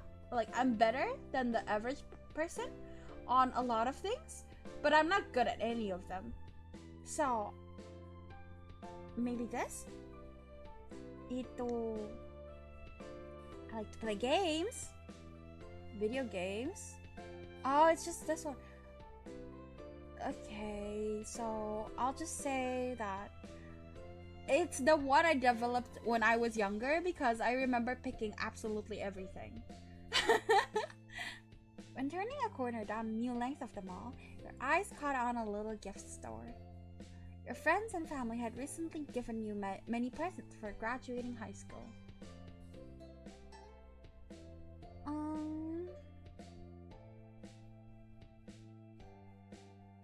What's the difference between this and this? I want to get a graduation gift yourself to give to Cove.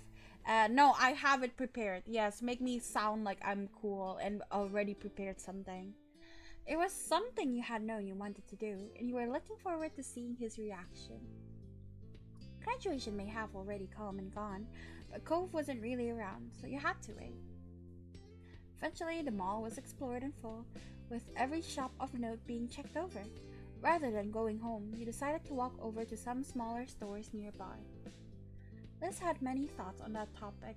So? Honestly, malls are not a bastion of society.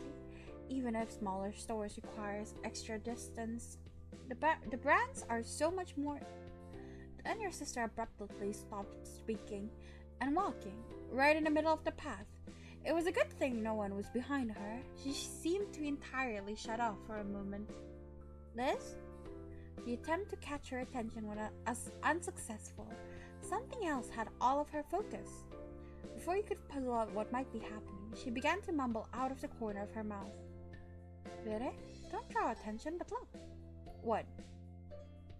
With a harsh whisper and a subtle jerk of her head, she urged you once more. Hey! Look. Follow her gaze as best as you could to a large bunch of colorful teens strolling down the same path. Okay? You faced back over to your sister with a confused expression and an unspoken question. What were you supposed to be seeing there? There, doesn't one of them seem familiar? I love her expression. What is that expression? That is an amazing expression. She's basically bouncing at this point, so you looked over at the group again, and this time you saw what she was seeing. Oh! Oh! The guy I liked that liked my sister more than me. Shiloh, I think? Amongst the collection of strangers with brown hair, gray eyes, and lots of freckles. That's Shiloh! Our Shiloh from when we were kids! Yep, that definitely was him. I can't believe it! He's honestly just there! That's hilarious! That's incredible! Oh, but how do we talk to him? We'd have to pull him away from all those other people, and what if I'm wrong?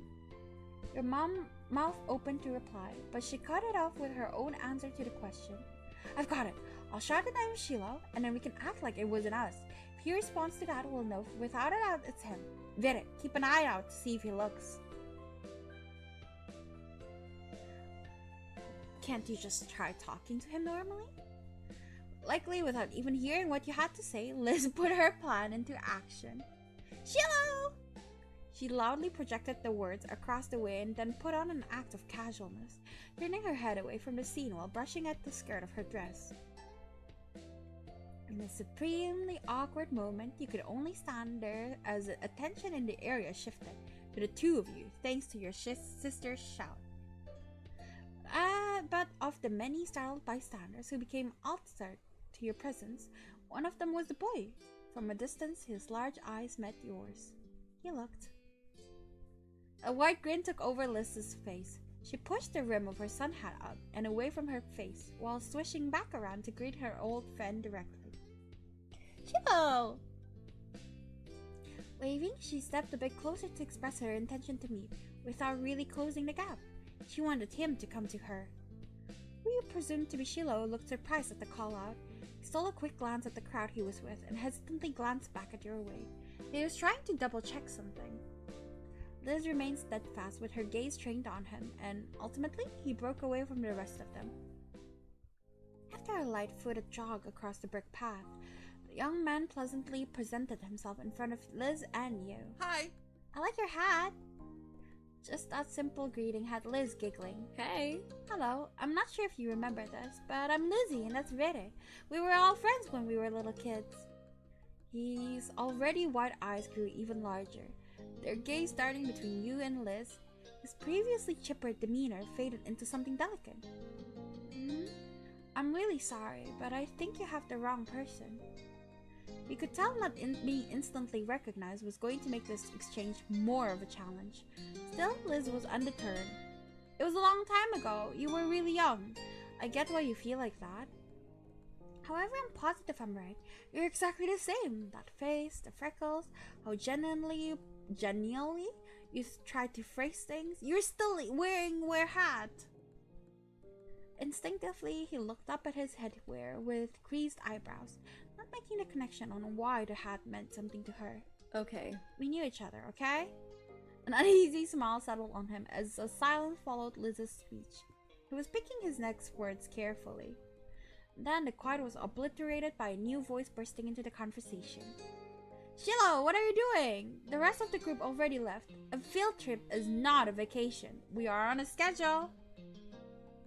Startled, your head snapped towards the path. A distinctively unhappy individual with piercing magenta eyes, dark brown skin, and a sharp jaw stormed your way. He carried a cloud of authority with him, despite looking like he wasn't even 18 yet. Sorry. I didn't mean to ditch. Shiloh, whose name was now officially confirmed, gestured with a hand to add to the explanation of his absence as the stranger watched impatiently. They thought they recognized me as someone they knew, but it was a tiny misunderstanding.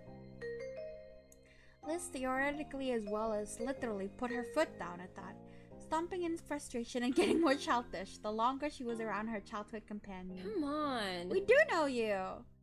Shiloh merely shrunk in on himself. The tone he spoke with was pained. Sorry.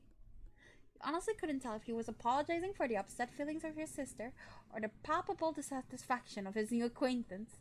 That in itself was very Shiloh-like. Oh, you know him, is that it?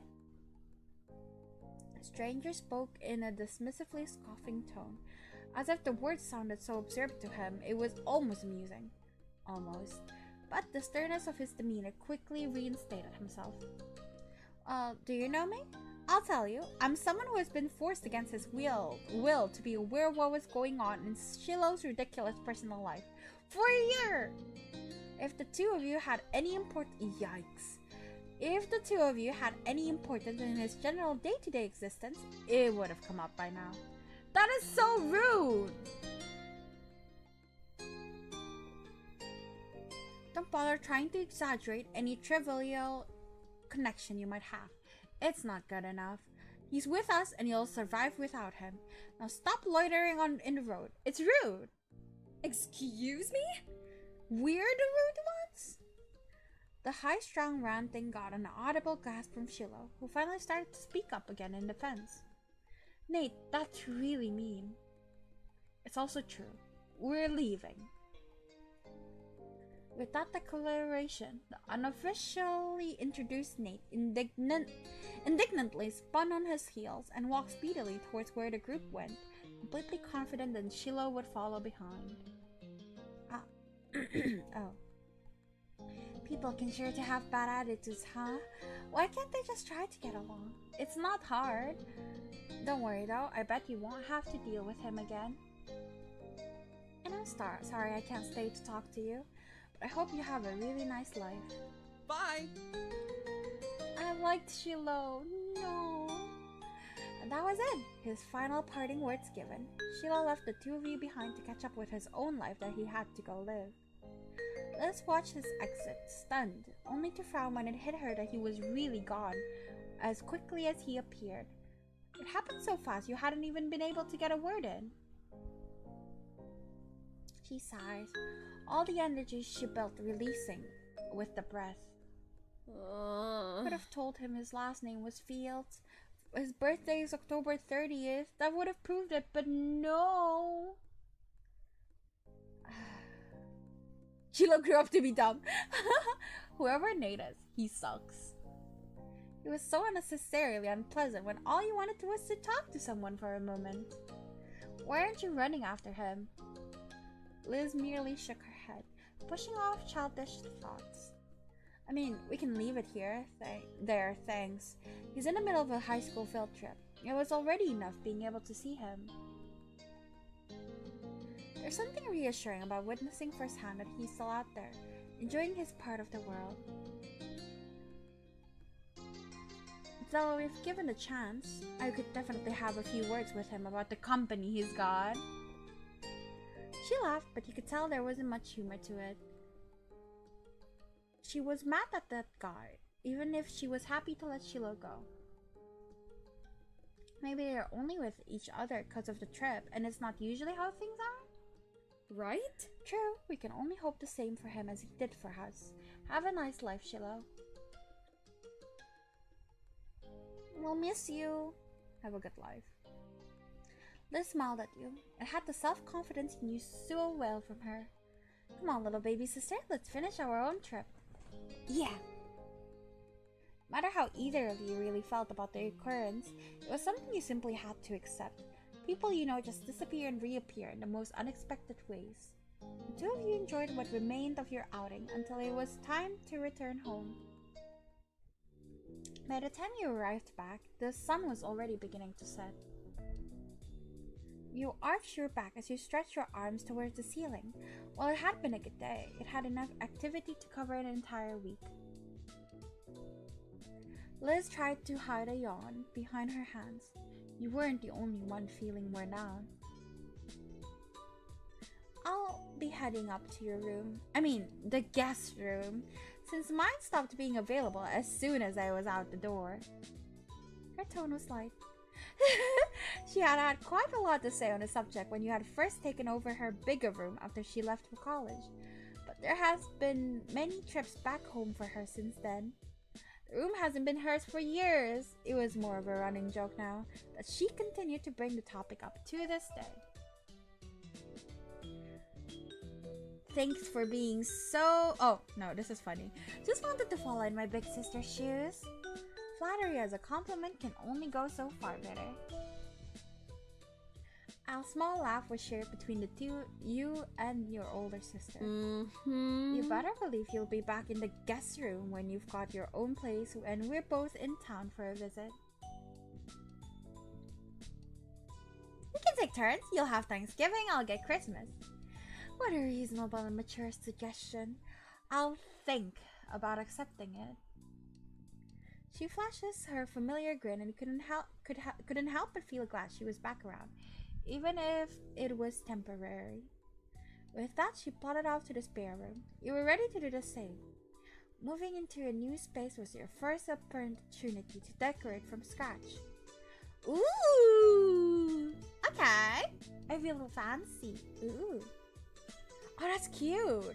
This is so not green though. Oh, I guess it is green. But everything is yellow. I do like purple. I do like yellow. Purple or yellow? I like the room layout more here, but I like this colors more.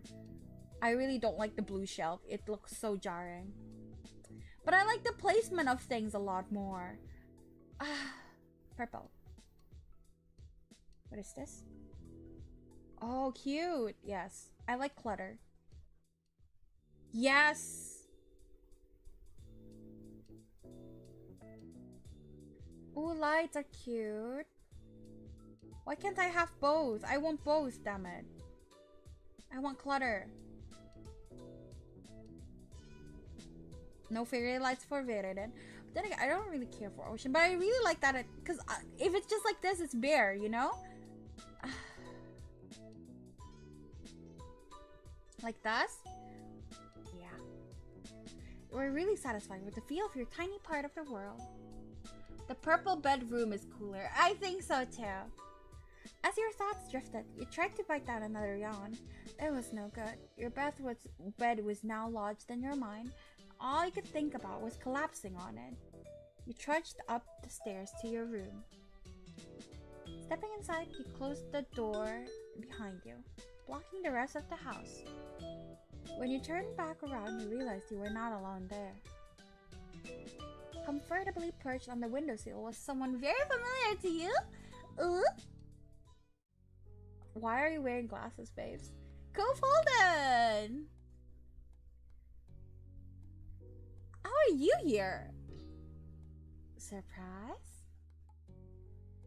His tone was easy and relaxed. It was a surprise. You hadn't expected him to be within the state. Never mind your own house.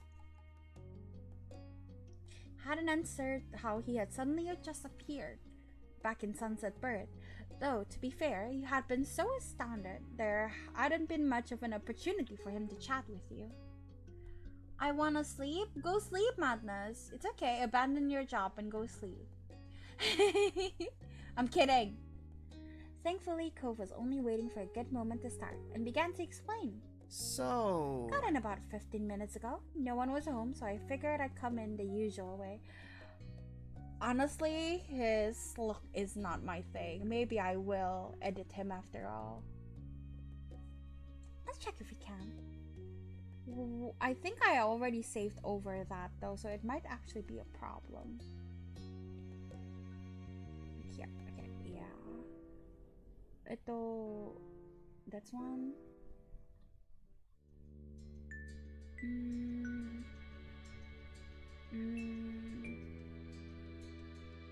I want black nails because it's cool. And I want a plain ring because I want to look like my guy. And then we're a crush now. Wow. Yes. Okay. And then I'm gonna save. And let's see both. Oh, he looks like this. I see. But yeah, oh. So many hairs. Let me try. Where are your eyes, babe? I need to look at your eyes.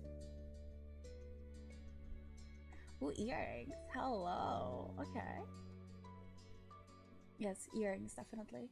And then, what shirt do you have? No. Okay, shirt one, definitely.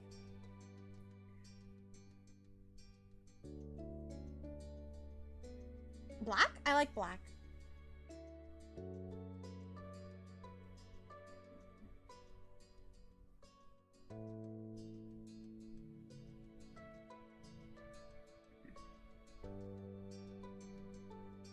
Is that it? Okay, wait. I'm like okay. I'm like so mid on this hair, honestly. But like this one and this one are fine. I just really don't like the other one. What a loser. 0 out of 10 would not date? How rude. Eyes are banned? Chaos, I'm gonna ban you.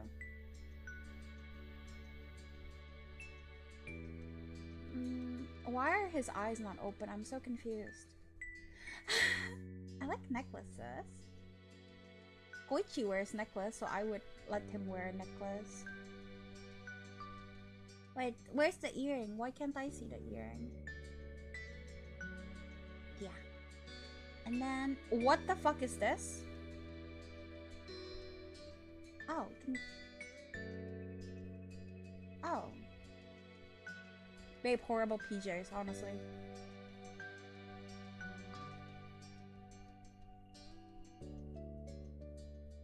Pink is so cute! Alright, glasses. Yes. Oh, how cool. Okay, I don't think I care too much. I don't care about how he looks right now. Oh! Oh, he's warm and sporty. Look, he's warm and sporty, guys. Where's his mommy? I want her. She's back in Nevada. Be right back. Austin is getting into mischief. What mischief can a turtle do? Oh, that's interesting. Okay, so I don't care much about the editor, so let's just continue. It's fine. I don't really like his hair, but it can grow on me, so it's okay. The window. A small smile had formed on his face. He was still staring at him, unable to blink in case he disappeared. He could still barely believe that he was really there, mere feet away from you. I left my bags in your backyard. I hope that's alright. That was when he truly understood. Cove had come straight to you upon getting back to town. You were his first port of call, taking precedence above all else. Aww. Even though you hadn't been in when he called, Cove had ensured that he would see you at the earliest opportunity rather than allowing his plans to change. Baby! So swiggity snooty, he's coming for that booty? He's barely 18, madness. Let's keep it respectful. We're just chilling, we're bros. With underlying feelings.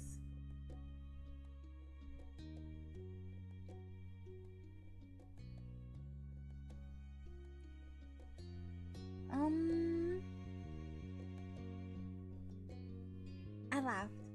The delight bubbled out of you as a filth of chuckles. You could never even attempt to hide how he felt about anything, including you. You both are. Yes, but you're not.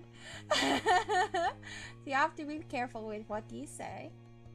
Cove dropped from his seat on the windowsill, landing lightly on his feet, made his way over to you, a smile still resting on his face.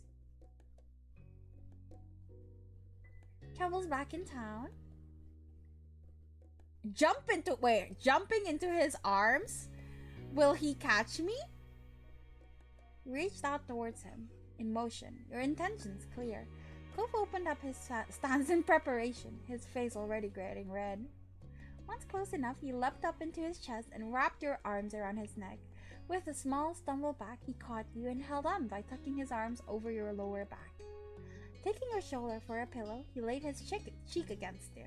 I missed you. Climbing a house to enter a window of a girl's room because of ulterior motives is 100% a thing an 18-year-old would do. You watched too much High School Musical. I don't know what to tell you. I don't know, the 18-year-olds I used to know were very respectful. Maybe you're just a bad 18-year-old back in the days. Even if he hadn't said it outright, you'd have gotten the message from his body language. Cove was grinning widely, his raised cheeks bearing his eyes, which gleamed like hidden gems. What's wild? But he looked at you as if you were the most exciting treasure of all. Where's my slow burn? This is not slow burn! Sad City. Obviously. Was the trip any good? Yeah, I had a great time. Cove told you about how his trip back home had gone. His mom was doing really well. She had a project in the works that she was thrilled about. As a result, Cove was going to be sticking around in Sunset Bird for the time being. Things were settled, as much as they could ever be. With Cove back once more, you felt at ease. Cove stretched his arms out over his head, his eyes on the window and the world beyond. The sun has set while you had been busy reuniting. Well, I should probably get my stuff and see Dad. Glance over to you with a familiar expectant look. Wanna come with me? You know I do. cool. Cove began to head to your bedroom door. Again. It's normal. Yes, I am very spoiled. Wait up! I need a ride. Cove shook his head, the smile on his face implying that it was you and your senses he was questioning, not the request. He had come to expect the letter, even if he didn't get why it held such an appeal for you. Alright. He crushed down just enough for you to hop on his back in a practiced move. As there wasn't much of a difference in height between you, he didn't need to bend down much at all. And with how often you had done it, there was no trouble in climbing aboard the Cove Express. Cove straightened up with poise, accustomed to balancing someone over his shoulders. On his shoulders? What am I, 5? Eh? Cove carried you down the stairs. Had to duck down a couple of times, the ceiling grazing against your elevated head.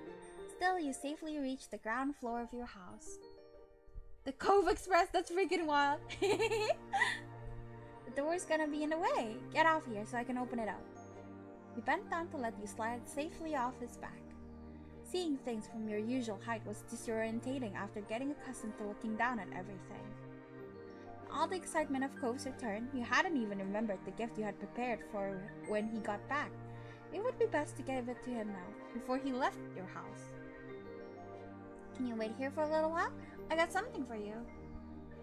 You didn't even piggyback that long.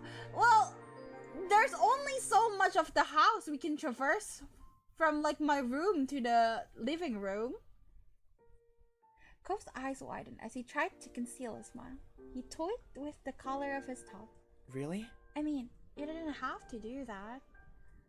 He nodded with some eagerness, trying to imagine how he would react when he actually saw it. Oh, something you can't buy? Homemade? I always go for homemade. Homemade things are the best. It was? The $20 bill! I want to give him the $20 bill. What do you mean the disorientation of seeing things from the normal height? I think you need a piggyback, right? Because the way I'm hearing it is that you're just jealous, Madness. I'll give you the $20 bill. It's only right. A grin spread over your face as you rushed upstairs to fetch the gift. Back in your room, you dug out the old $20 bill Mr. Holden had given you so many years ago. It was so soft, the paper had long given up resistance as it was crinkled, folded, and smoothed back out again. Okay, give me the uppies, Vera. Depends on how heavy are you. I can carry up to 70 kilograms at my peak. Bridal style. For piggyback, I could do maybe 80 kilos. Maybe more if I really try. Yeah. My heart limit is there, 80 kilograms. If you had spent it and brought it back into circulation, it would have been destroyed and replaced long ago. You were glad it had been spared that fate. You'll be fine? Good. Having collected your one-of-a-kind gift, you headed back downstairs. Cove looked at you with eager curiosity as you approached. You waved the bill in the air. Cove smirked, his nostrils flaring as he issued a snort of laughter, though his eyes were rueful. His relationship with his dad had improved over the years, but Mr. Holden had never lived this incident down. I'm only 108, you can do it. So you're like around my brothers. You can flatten me and I'll be okay, but that's about it. I can't say I've ever tried lifting him up. Giving someone cash as a graduation gift has never made more sense, huh? Yep. You shook your head. You didn't understand. This isn't just a 20. It's the 20.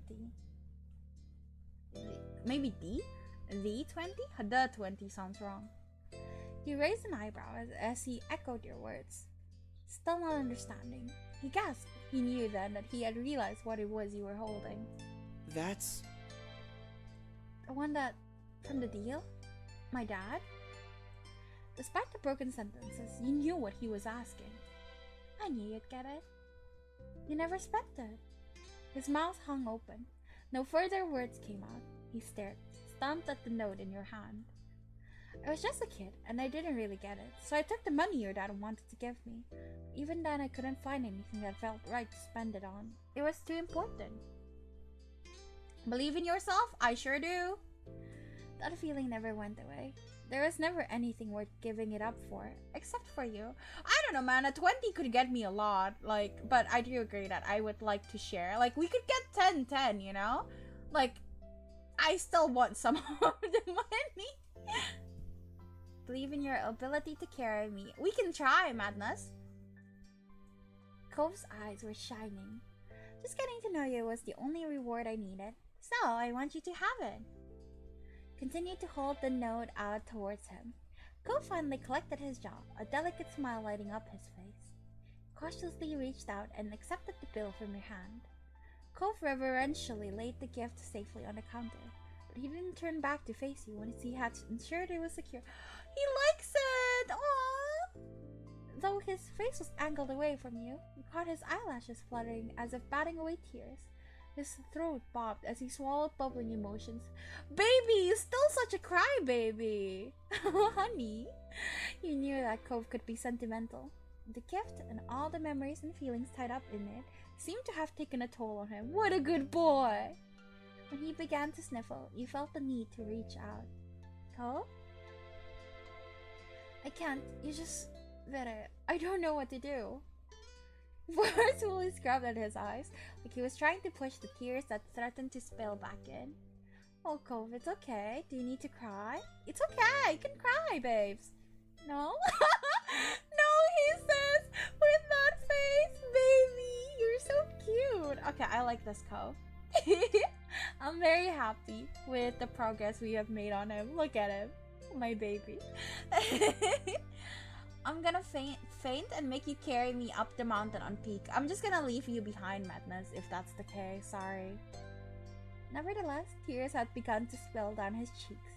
Even as he wiped them away, more took their place. What a cutie! I... Thank you. His voice quavered as he spoke. Cove scooped you into a hug, pressing you so tightly against his chest that your breath escaped in a short squeak. He burrowed his face against your neck. He shed tears damp on your skin. You hugged him back. Poor baby. Can I bully him about it? Like, I like it when my friends cry near me because that means they trust me, but I also panic whenever they do and try to joke. I'm a bad person. You're such a crybaby. Cove let out a steady breath. It was far removed from the shaky gasp that had accompanied his sniffles. Tears had dried. His eyes were a little red, but open and at peace once again. He smiled, fully recovered from the emotion that had overcome him. You're really, seriously too nice to me. That's what I do, baby! You smiled back. I have no right to call anyone else too nice. Cove brushed his hand against the pale ghost of his scar on his arm. He was at a loss for what to do now. The clock ticked away, counting the seconds of silence. Once you had a chance to settle your thoughts, you figured you'd tell Cove the intriguing news. I have to tell you, you'll never guess who I saw today. You didn't give Cove a chance to reply. There seriously was no way that he'd figure this out. Shiloh! Huh? Shiloh? Cove repeated the name, his expression blank. From when we were kids? Cove pondered for a moment, then snapped his fingers. Oh, he was the freckly boy from that first summer, right? The one who moved. The guy was named Shiloh, and he looked just like Shiloh from back then, even wearing a hat still. I'm sorry, but like, whenever I see someone wearing a hat, even a kid like that, I would immediately think, is it because you're balding? Like, is that why you're hiding it? I don't understand. Like, why do you have to always hide it? Did you just pronounce the name? Is it Shiloh? I've been pronouncing it Shiloh this whole time. Is it Shiloh? I don't know. Is it? Okay, I'll try to change the way I pronounce his name from now on. Shiloh, okay. Okay, I'll say Shiloh. No one else has ever said anything, so I thought, I got it right. It was a 50-50 gamble and I clearly failed miserably. My bad. But he had no idea who I was and ran off somewhere. Go frown. I just never heard it till now. No, but I've had viewers who were talking to me about Shiloh and how he was in like the older game, and they didn't comment. So I thought, ooh, I got the name pronunciation right. Good girl, Vere. That was what I thought. I'll try to remember. My memory is shit though, so go frown. That's I don't know. Too bad I missed it, though you knew him better than I did. That was definitely true. Not only had Cove known Shiloh for a shorter period of time, but he and Shiloh never quite gotten along. Not that they were enemies either, just kids who were only ever together because of other people they both knew. I wonder what Shiloh is up to these days. I don't have any idea. He didn't say much. Oh. Oh well. That was everything you had on the news item, so you moved on to the next big update. Elsa, you know the mean old neighbors? The ones who would always yell at us? He cringed, recalling those particular memories of back in the day was not pleasant even for someone as nostalgic as him. Yeah? They're not coming. They didn't rent the condo this summer. Cove's jaw dropped. You didn't blame him. The elderly couple had been in an institution for as far back as you could remember, long predating Cove's arrival. Even now, as a teenager, you found your neck pricking as you walked by their condo, half expecting a scolding for breathing the wrong way in the vicinity of their vacation home. It was strange to think of that coming to an end. Wow. Cove blinked, clearly struggling with the idea in the same way you had. I didn't see that coming. People being gone, people coming back, it feels like I've missed a lot. It has been a busy summer already. Well, you haven't missed the fireflies. They haven't shown up yet. Well, that's something. And we'd better not get left behind. There's still stuff to do. You nodded. As soon as you had left your house, Cove bent down to let you climb back onto his back for the last part of the journey. It seemed that no sooner had the night begun that it was already at an end, and the dawn of a new day was soon upon you. Next morning, your belly was full of breakfast, and you were in a pleasant mood. You hoped the rest of the day followed suit. Later, you were meeting up with your friends, Cove, Miranda, and Terry, to go into town. It was all on a short notice, but that was because everyone was just so excited that Cove was finally back home. Having a nice daydream? You blinked, pushing all your thoughts away and returning to reality. Your mom was watching you with a teasing smile. Alright. So, what's on the agenda today? I'm meeting up with some people. Well, I hope you and your friends have fun. Don't get into too much trouble. She winked at you. You knew both of your moms wanted you to enjoy every bit of the summer before all the big changes started. I'll try. That'd be great. But before you go gallivanting around the town, could you bring the mail in? I'm finishing up putting the dishes away over here. Alright. Thanks very much. Soon as you were whoa, your hair different. Wow. I see. As soon as you were outside your front door, couldn't help but see Cove and his dad standing around in the road. They noticed you too. Hey. Hey there, Vere. Hey, good timing. You should come join us.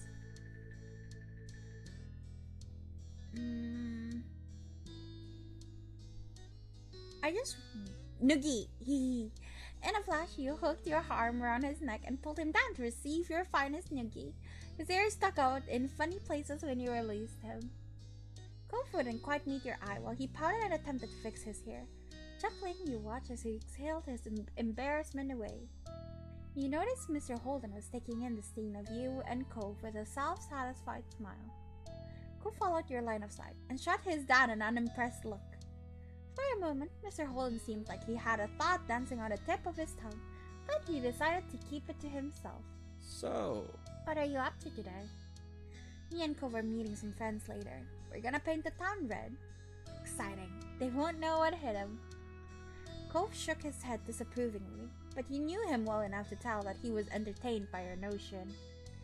Yawning, Mr. Holden stretched his arms over his head. My boy and I have just been waiting around to see what the new neighbors are like. It was definitely his idea. I don't know how you're not interested in this. It's big news! Besides, it would only be polite to greet the new folks in town.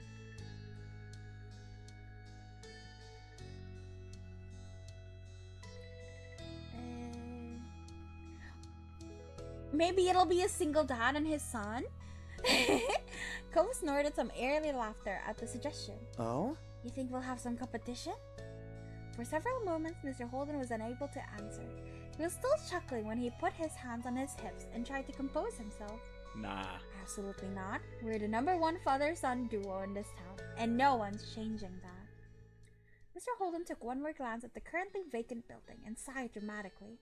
When he turned back to you and Cove, his whole body seemed deflated. There's no sign of them, and I still need to head over to work soon. Cove gave his dad a few reassuring pats on the back. Okay, I promise to keep an eye out. I can text you if anything happens. Really? Of course. Well, I mean, only until I have to meet up with Tara and Miranda. Would that still work? With a wide grin breaking out on his face, Mr. Holden looked absolutely thrilled to have his nosiness enabled. That works! He moved to firmly place both hands over Cove's shoulders, fixing his child with a firm stare. Son, you are my true ally in this world. Mr. Holden stood up straighter, letting Cove go. He looked reinvigorated. Okay, with that settled, I'll go make some money. That's always been the one thing I do best. Damn. Do you need like a partner or something? Mr. Holden headed off to the garage with a big goodbye. Cove smiled the whole time you both watched his dad leave. I really like Mr. Holden. You had for a long time. As soon as he was out of sight, Cove sighed lightly. Are you okay? Yeah. Just not looking forward to waiting. Guess I'll be hanging around the street for a while. See you later. Ah! No. Oh! I accidentally said no, but he's like, what would it take for you to get you to stay with me instead? Ooh.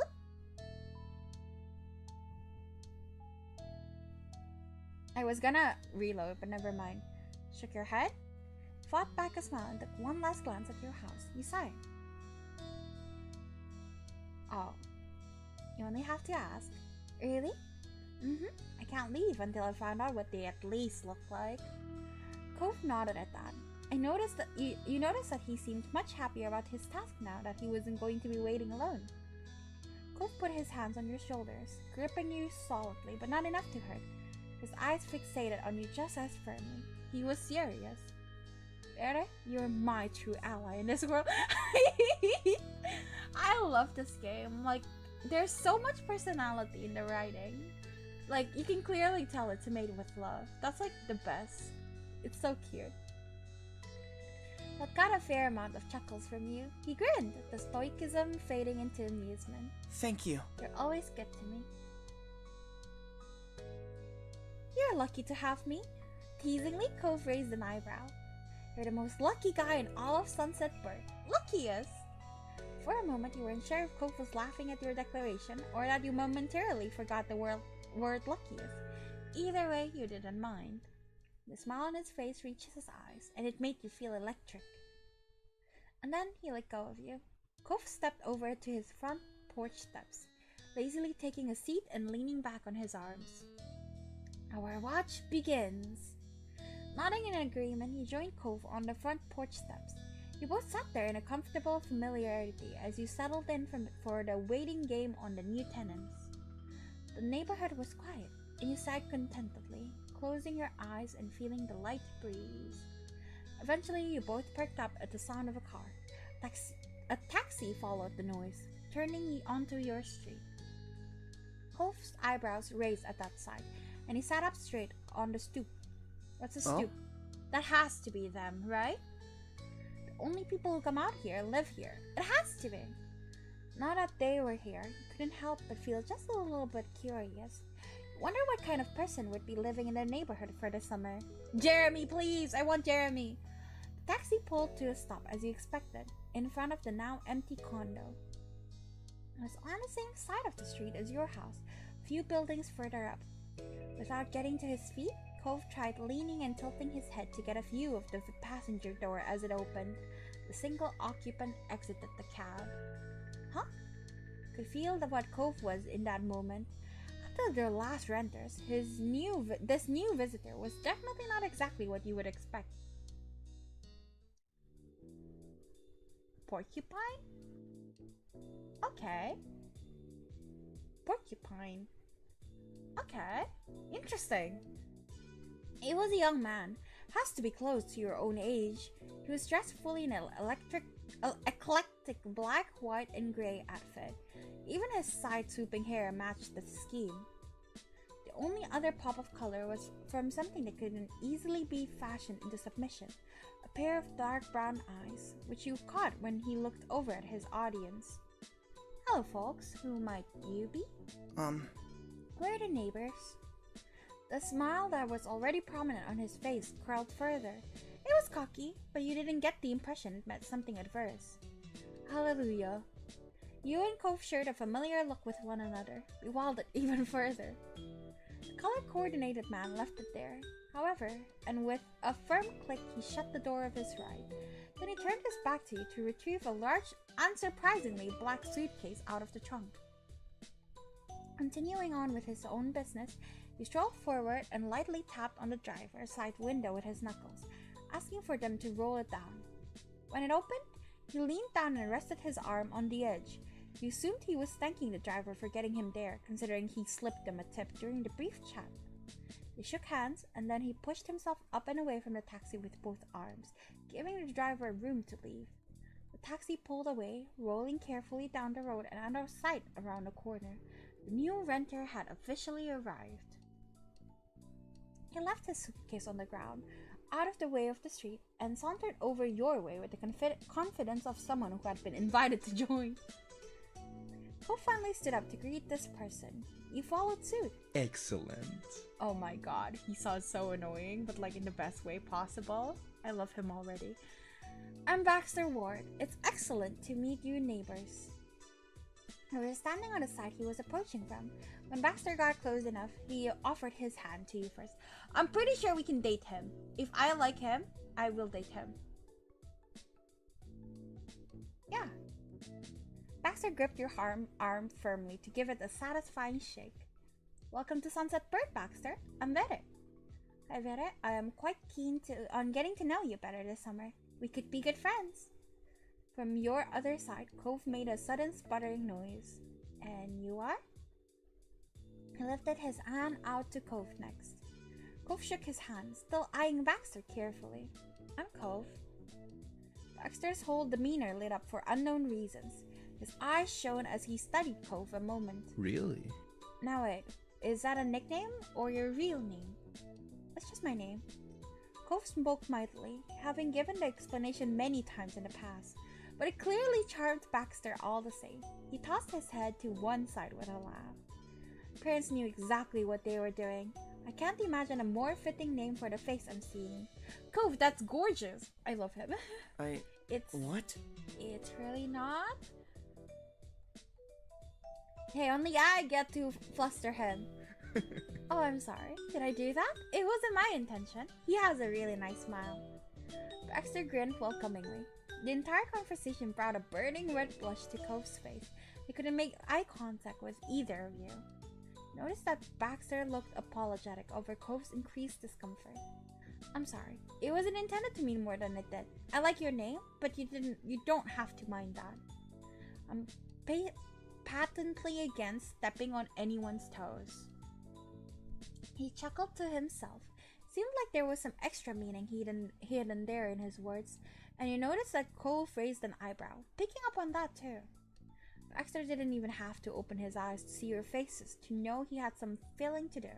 He stood up straighter, striking a slight pose with the position of his feet. I'm a ballroom dancer, hence the phrasing. Oh, I didn't know much about dancing, but that's pretty cool. It's not hard once you get the basics down. Cove didn't look convinced at all. Baxter took that as a cue to keep talking. Well. He grinned in a way that was rapidly becoming familiar to you. If either of you are ever looking for a partner, I'm available. Okay. Chill, but okay. Cove is so upset. Look at him. But okay, hello, Baxter. Cove frowned at the overt forwardness. Oh, ballroom partner. Ballroom partner. He meant ballroom partner. You can't trick me, game. You can't trick me. I understand immediately. Well, after a few seconds. things, I'll pass, I think.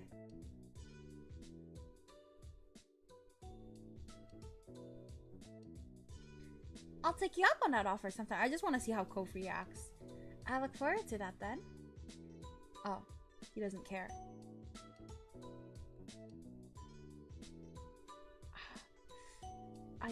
I hate dancing, but in this game, I can be whatever I want. After that, there was a lull in conversation, and Kof attempted to fill it. So... What made you decide on Sunset Bird? Yes, well, my parents rented a condo, so I had a place to stay while I'm off for a semester from college and not living in the dorms. There was a playful glint in Baxter's eyes as he continued. Honestly... Ideally, they wanted to send me somewhere that wasn't too exciting. But lucky for me, they picked the wrong street, considering the two of you live here. Kof was practically reeling over how Baxter found a way to fit comments like that into every single topic thus far. Why do you keep doing that? You don't know us, but you talk like you already do. Kof spoke, firm yet genuinely confused, and Baxter smiled cautiously. I don't feel the need to keep words of praise to myself, and when I say something, I mean it. Interesting guy. I like him. See? Plus, what's the point of spending my off semester alone? The best part of being somewhere new is getting to interact with new people. An extrovert hiss! Am I honestly the first person who's acknowledged you're attractive and intriguing people? True, you're hidden away in a tiny tourist trap, but still. Baxter crossed his arms. After studying your faces a few more seconds, he decided to continue. Am I only trying to score a hookup or get a romantic fling started by saying those things? No, that isn't the point of speaking well of others. I was raised better than that. Though, would I be fussed if that's what my words led to? Also no. At least he's honest. I am flexible, not a surprise, I can back off with the lines if you don't like the attention, but I would like to be friends, if we can. Kof wasn't sure how to respond. He glanced at you, and he continued to look at your face when he spoke. Thanks for answering. I'm not interested in any of that with you. Maybe not with the friend thing, but the other part.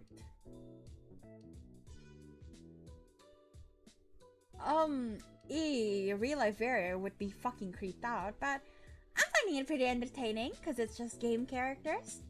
Baxter laughed at that. Glad we're working things out.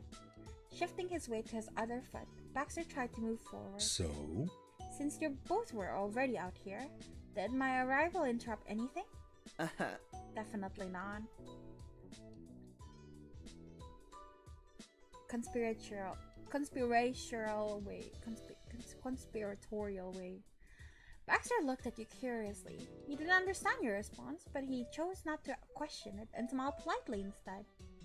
Well, if either of you are free, I'd be thrilled to hang out this summer, but we can save the scheduled talk for later. I should get my things inside. Gave a small nod of the head and flashed you both a dazzling smile. Goodbye. Goodbye for today. Bye. Kof gave a small wave as well. Bye. Baxter then turned on his heels and strolled back into his suitcase, picking it up and bringing it to his condo. You and Kof were silent as Baxter unlocked the door and disappeared inside the house. With him completely out of the scene, Kof let out a long breath. Well... I don't know how I'm going to explain that guy to my dad. He burst into a fit of laughter, trying to imagine the conversation. So, you like it when people say that sort of stuff about people? It's okay to do it? Never mind. At least the job is done. We saw the new neighbor, and now we can go meet up with Terry and Miranda. Yeah, we should get going. Gave Baxter's condo one last glance over your shoulders.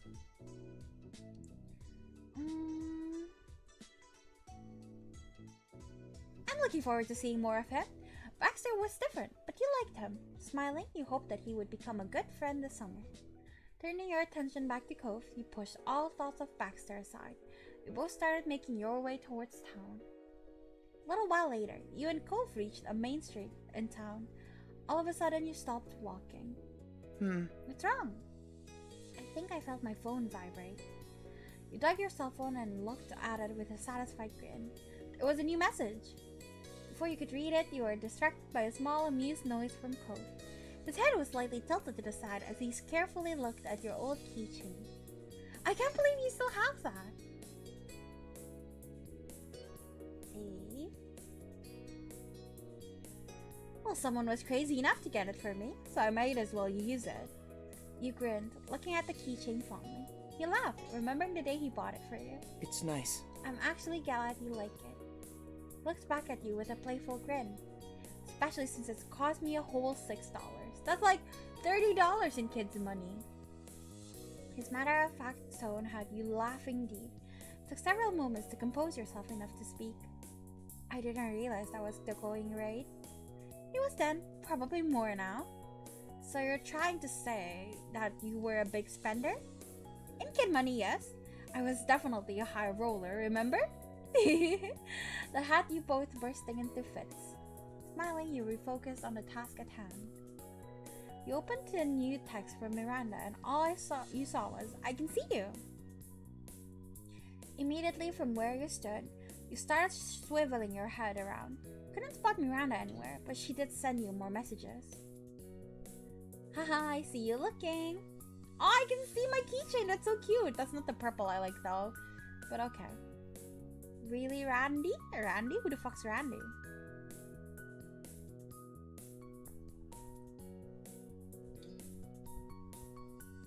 Chaos what? I'm so confused. What are you trying to say, Chaos? The message was sent, and you were back to looking around, scanning for any sign of movement and familiar faces, but they were still invisible. Cove looked at you carefully, raising an eyebrow. I'm glad I get to pee at the grocery store. The big P. Ah, the parking sign. Bruh. I'll send my own joking text. No, the first one is funny too. I'll scream her name and then I'll send a joking text. Cove jumped a bit with your sudden outburst. He raised an eyebrow and looked at you carefully. Oh, what's happening?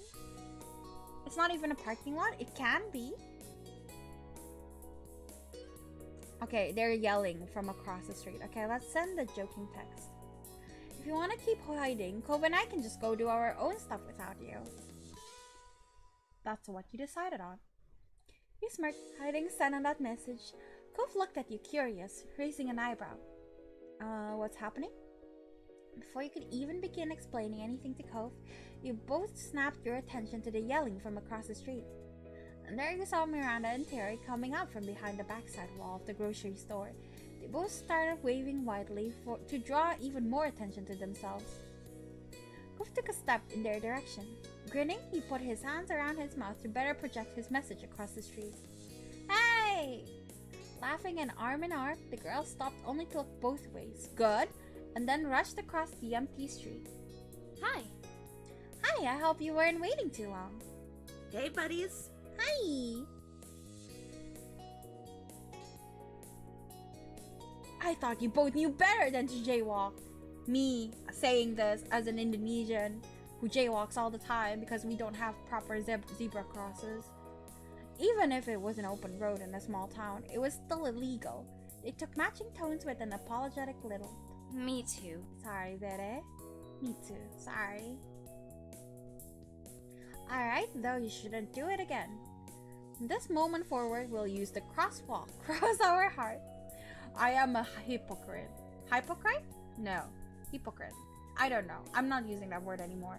A crosswalk? Yeah, zebra crossing. Is that not a crosswalk? That's how we called it. Well, in my English class, we said zebra crossing. Hypocrite. Yeah, that's what I thought. Okay, good.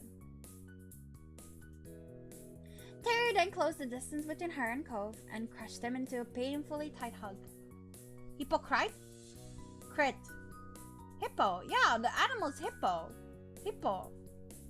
A hippo. Yeah. What do you mean? Finally here, it's been so long. What took you? He did his best to eke out a reply with his chest being compressed. Sorry. Eventually, she let him go. Terry looked at him with a beaming smile, but Cove was distracted, rubbing his arms. The way you say hippo is hippo. Hippopotamus. It's hippo. What do you mean? Standing there, Miranda shifted her weight to her other hip. She watched Cove patiently with a bashful smile. Welcome back. Thanks.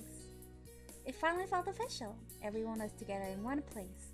From here, you weren't sure how often you would have another afternoon like this again. They didn't either. So? Cove? Terry poked Cove square in the chest. Gonna have to get me your schedule by this time yesterday. No way. Not really possible, Terry, but I can say that as soon as I know. So far, work haven't said anything, but I can tell you I'm busy with Orca activities. When Cole wasn't at his part-time job or pursuing his athletic interests, he volunteered for the Ocean Restoration California affiliation, Orca. That sounds like a real thing.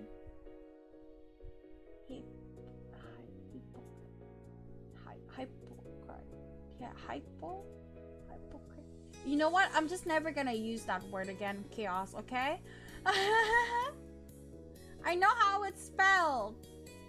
But hippos, you say it hippo, so your explanation is wrong. The group focused on cleaning up beaches and removing pollution from the ocean. Cove always loved the sea. It didn't surprise you one bit when he started getting involved with them. I'll join, sure, volunteering is always good. Your big smash event for the year is coming right up, isn't it? Yeah, there's not much more to do before then, but I'm kinda looking forward to the fundraising push. Hopefully we can pull it off. Hippopotamus. Yeah, hippopotamus. It's hippo. Yeah.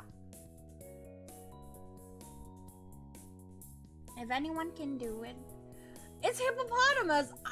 Hippo! Yeah! Hippo! What? I'm gonna fight you. Hippopotamus! That's how you say it. If anyone can do it, it's you two. And even if it goes really bad, it'll still look good on a college application at least. I'm going to fight you, Chaos. You owe me. You canceled on me. You owe me. Oh, that's true. Hey! Guess what else? We don't have to stand here all day to stay stuffed. Let's go! I would like a meal now. You keep doing it correctly, then wrong at the same time. What do you mean? I don't care anymore. Perking up, Cove nodded in agreement. Yeah, I'm hungry. Time to head out. The four of you headed into town, happily chatting the whole way. The only decision left was to make was where exactly to stop and eat. The rest of the afternoon and evening passed by in the blink of an eye. When night fell, it was time to head home, and you parted ways with Miranda and Terry. You and Cove reached your neighborhood without event. It was late enough that your out-of-the-way street was dark and silent. Oh my god, can I just keep making him give me piggyback rides? Cause like, if I had the option, I would absolutely not walk anywhere. It was a long day out and about. You appreciated that you could rely on him to make things more comfortable for you. Tighten your grip on Cove and turned your head ever so slightly, peering at his face out of the corner of your eyes. You wondered why he felt so distant to you. It was out of character. For a while, Cove silently stared ahead and left you alone with your own thoughts. It surprised you when you did hear his voice all of a sudden, but he still wouldn't look at you. I Felt weird coming back to the neighborhood and trying to get into things like they're the same. They're not. They've changed. They're still changing. Your mouth felt uncomfortably dry all of a sudden. It was true. The things that kept people you knew together were starting to disappear. Each person had to make their own priorities and their own path now that it wasn't set for them. You thought about your own immediate future. Had been considering more and more, and ideas were starting to settle in your mind. You hoped. Well, should I go with what I want or what I did? If what I did, it was like it was school. Working was not even an option. You don't get anywhere without a bachelor's degree here. But I mean, this would be amazing, like not doing anything, but no. Go to school full time, I guess. Or can I just do everything? And that was the basics. For your career, you thought you would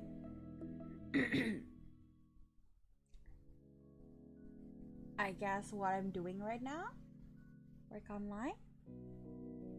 I can do whatever, honestly. I don't care. That was all. For education, you thought you would? I attended a public university, actually. We don't have community colleges. What's a trade school? Is that like a specialized school? I think so. Maybe the online classes would be good. For yourself, you wanted to. I feel like it's good to know what you truly want. Don't you have a bachelor degree and still don't get anywhere? Oh, fuck you, Chaos, number 1. And number 2, you're right. Self-improvement, take time to relax. And for that, you wanted to? Go abroad! It would all be happening so soon. Hahaha. Like this one. Now you wonder what Cove had in mind. You had heard him consider some things for his future, but it was never anything that would have counted as a real plan. Also, that's true here too. I feel like that's true for most places. Well, I don't know. I've never gone outside. Cove stopped in the middle of the street. He sighed and put you down. You were both outside of your houses. Cove looked at the ground for a moment. His mouth trembled, trying to settle on the right words to say. So, are you still thinking about relaxing for a while and stuff abroad? Yeah, you remember. Cove closed his eyes and nodded while he composed his thoughts. He looked at you while he lifted his head. I mean... I decided on something. Well, kind of. He smiled slightly and rubbed his arm, and then his expression grew more serious. I'm not gonna decide on a school or a career. Not this summer.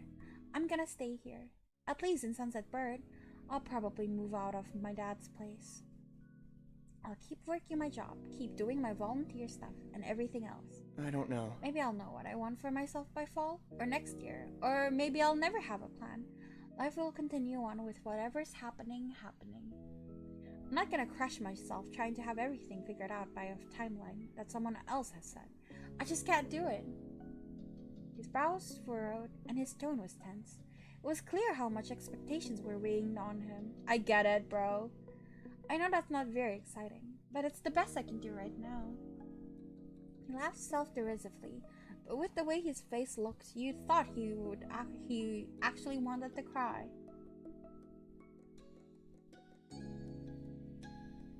Look at him deeply, maybe?